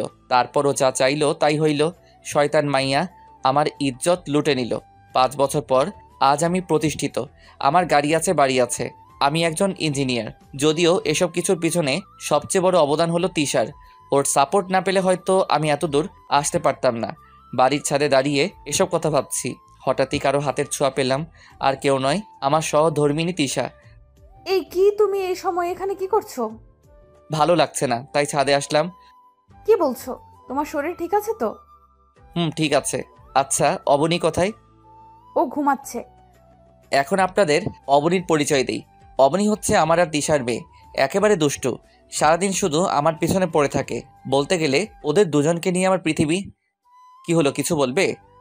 বাবা ফোন করেছিল, আমাদের যেতে বলল। তোমরা গেলে যাও, আমি কোথাও যেতে পারবো না। না, তোমাকে যেতে হবেই, তুমি না গেলে আমরাও যাব না। ঠিক আছে, তাহলে যেও না। আমি যদি একবার অবনীকে কথাটা বলি তাহলে কি হবে বুঝতে পারছো? আমাকে বলতে হবে না, আমি সব শুনেছি। কথাটা আর কেউ নয়, আমার পিচ্চি পরিটা বলেছে। আমি ওকে কোলে নিয়ে বললাম, মামনি তুমি কি শুনেছ? আমি শুনেছি তুমি মায়ের সাথে ঝগড়া করেছিলে। আমরা তো এমনি কথা বলছিলাম। সত্যি বলছো তো? আমি কি আমার প্রিন্সেসের সাথে মিথ্যা কথা বলতে পারি? একদম না। বাবা মেয়ের মধ্যে তো দেখছি বেশ ভাব জমেছে। দেখেছো মামনি, তোমার এমন হিংসে হচ্ছে। হিংসুটে কোথাকার। কি বললেন? আমি হিংসুটে? দাঁড়াও দেখাচ্ছি। বাবা তুমি পালাও, না হলে মা তোমাকে আস্ত রাখবে না। মেয়ের কথা শুনে দৌড়াতে লাগলাম। তিশা আমাকে তাড়া করছে। আল্লাহ জানে আজকে আমাকে কত কিলোমিটার দৌড়াতে হবে। এইভাবে খুনসুটি নিয়ে আমাদের সংসার চলছে। দোয়া করবেন আমরা যাতে সবসময় এভাবে হাসি খুশি থাকি।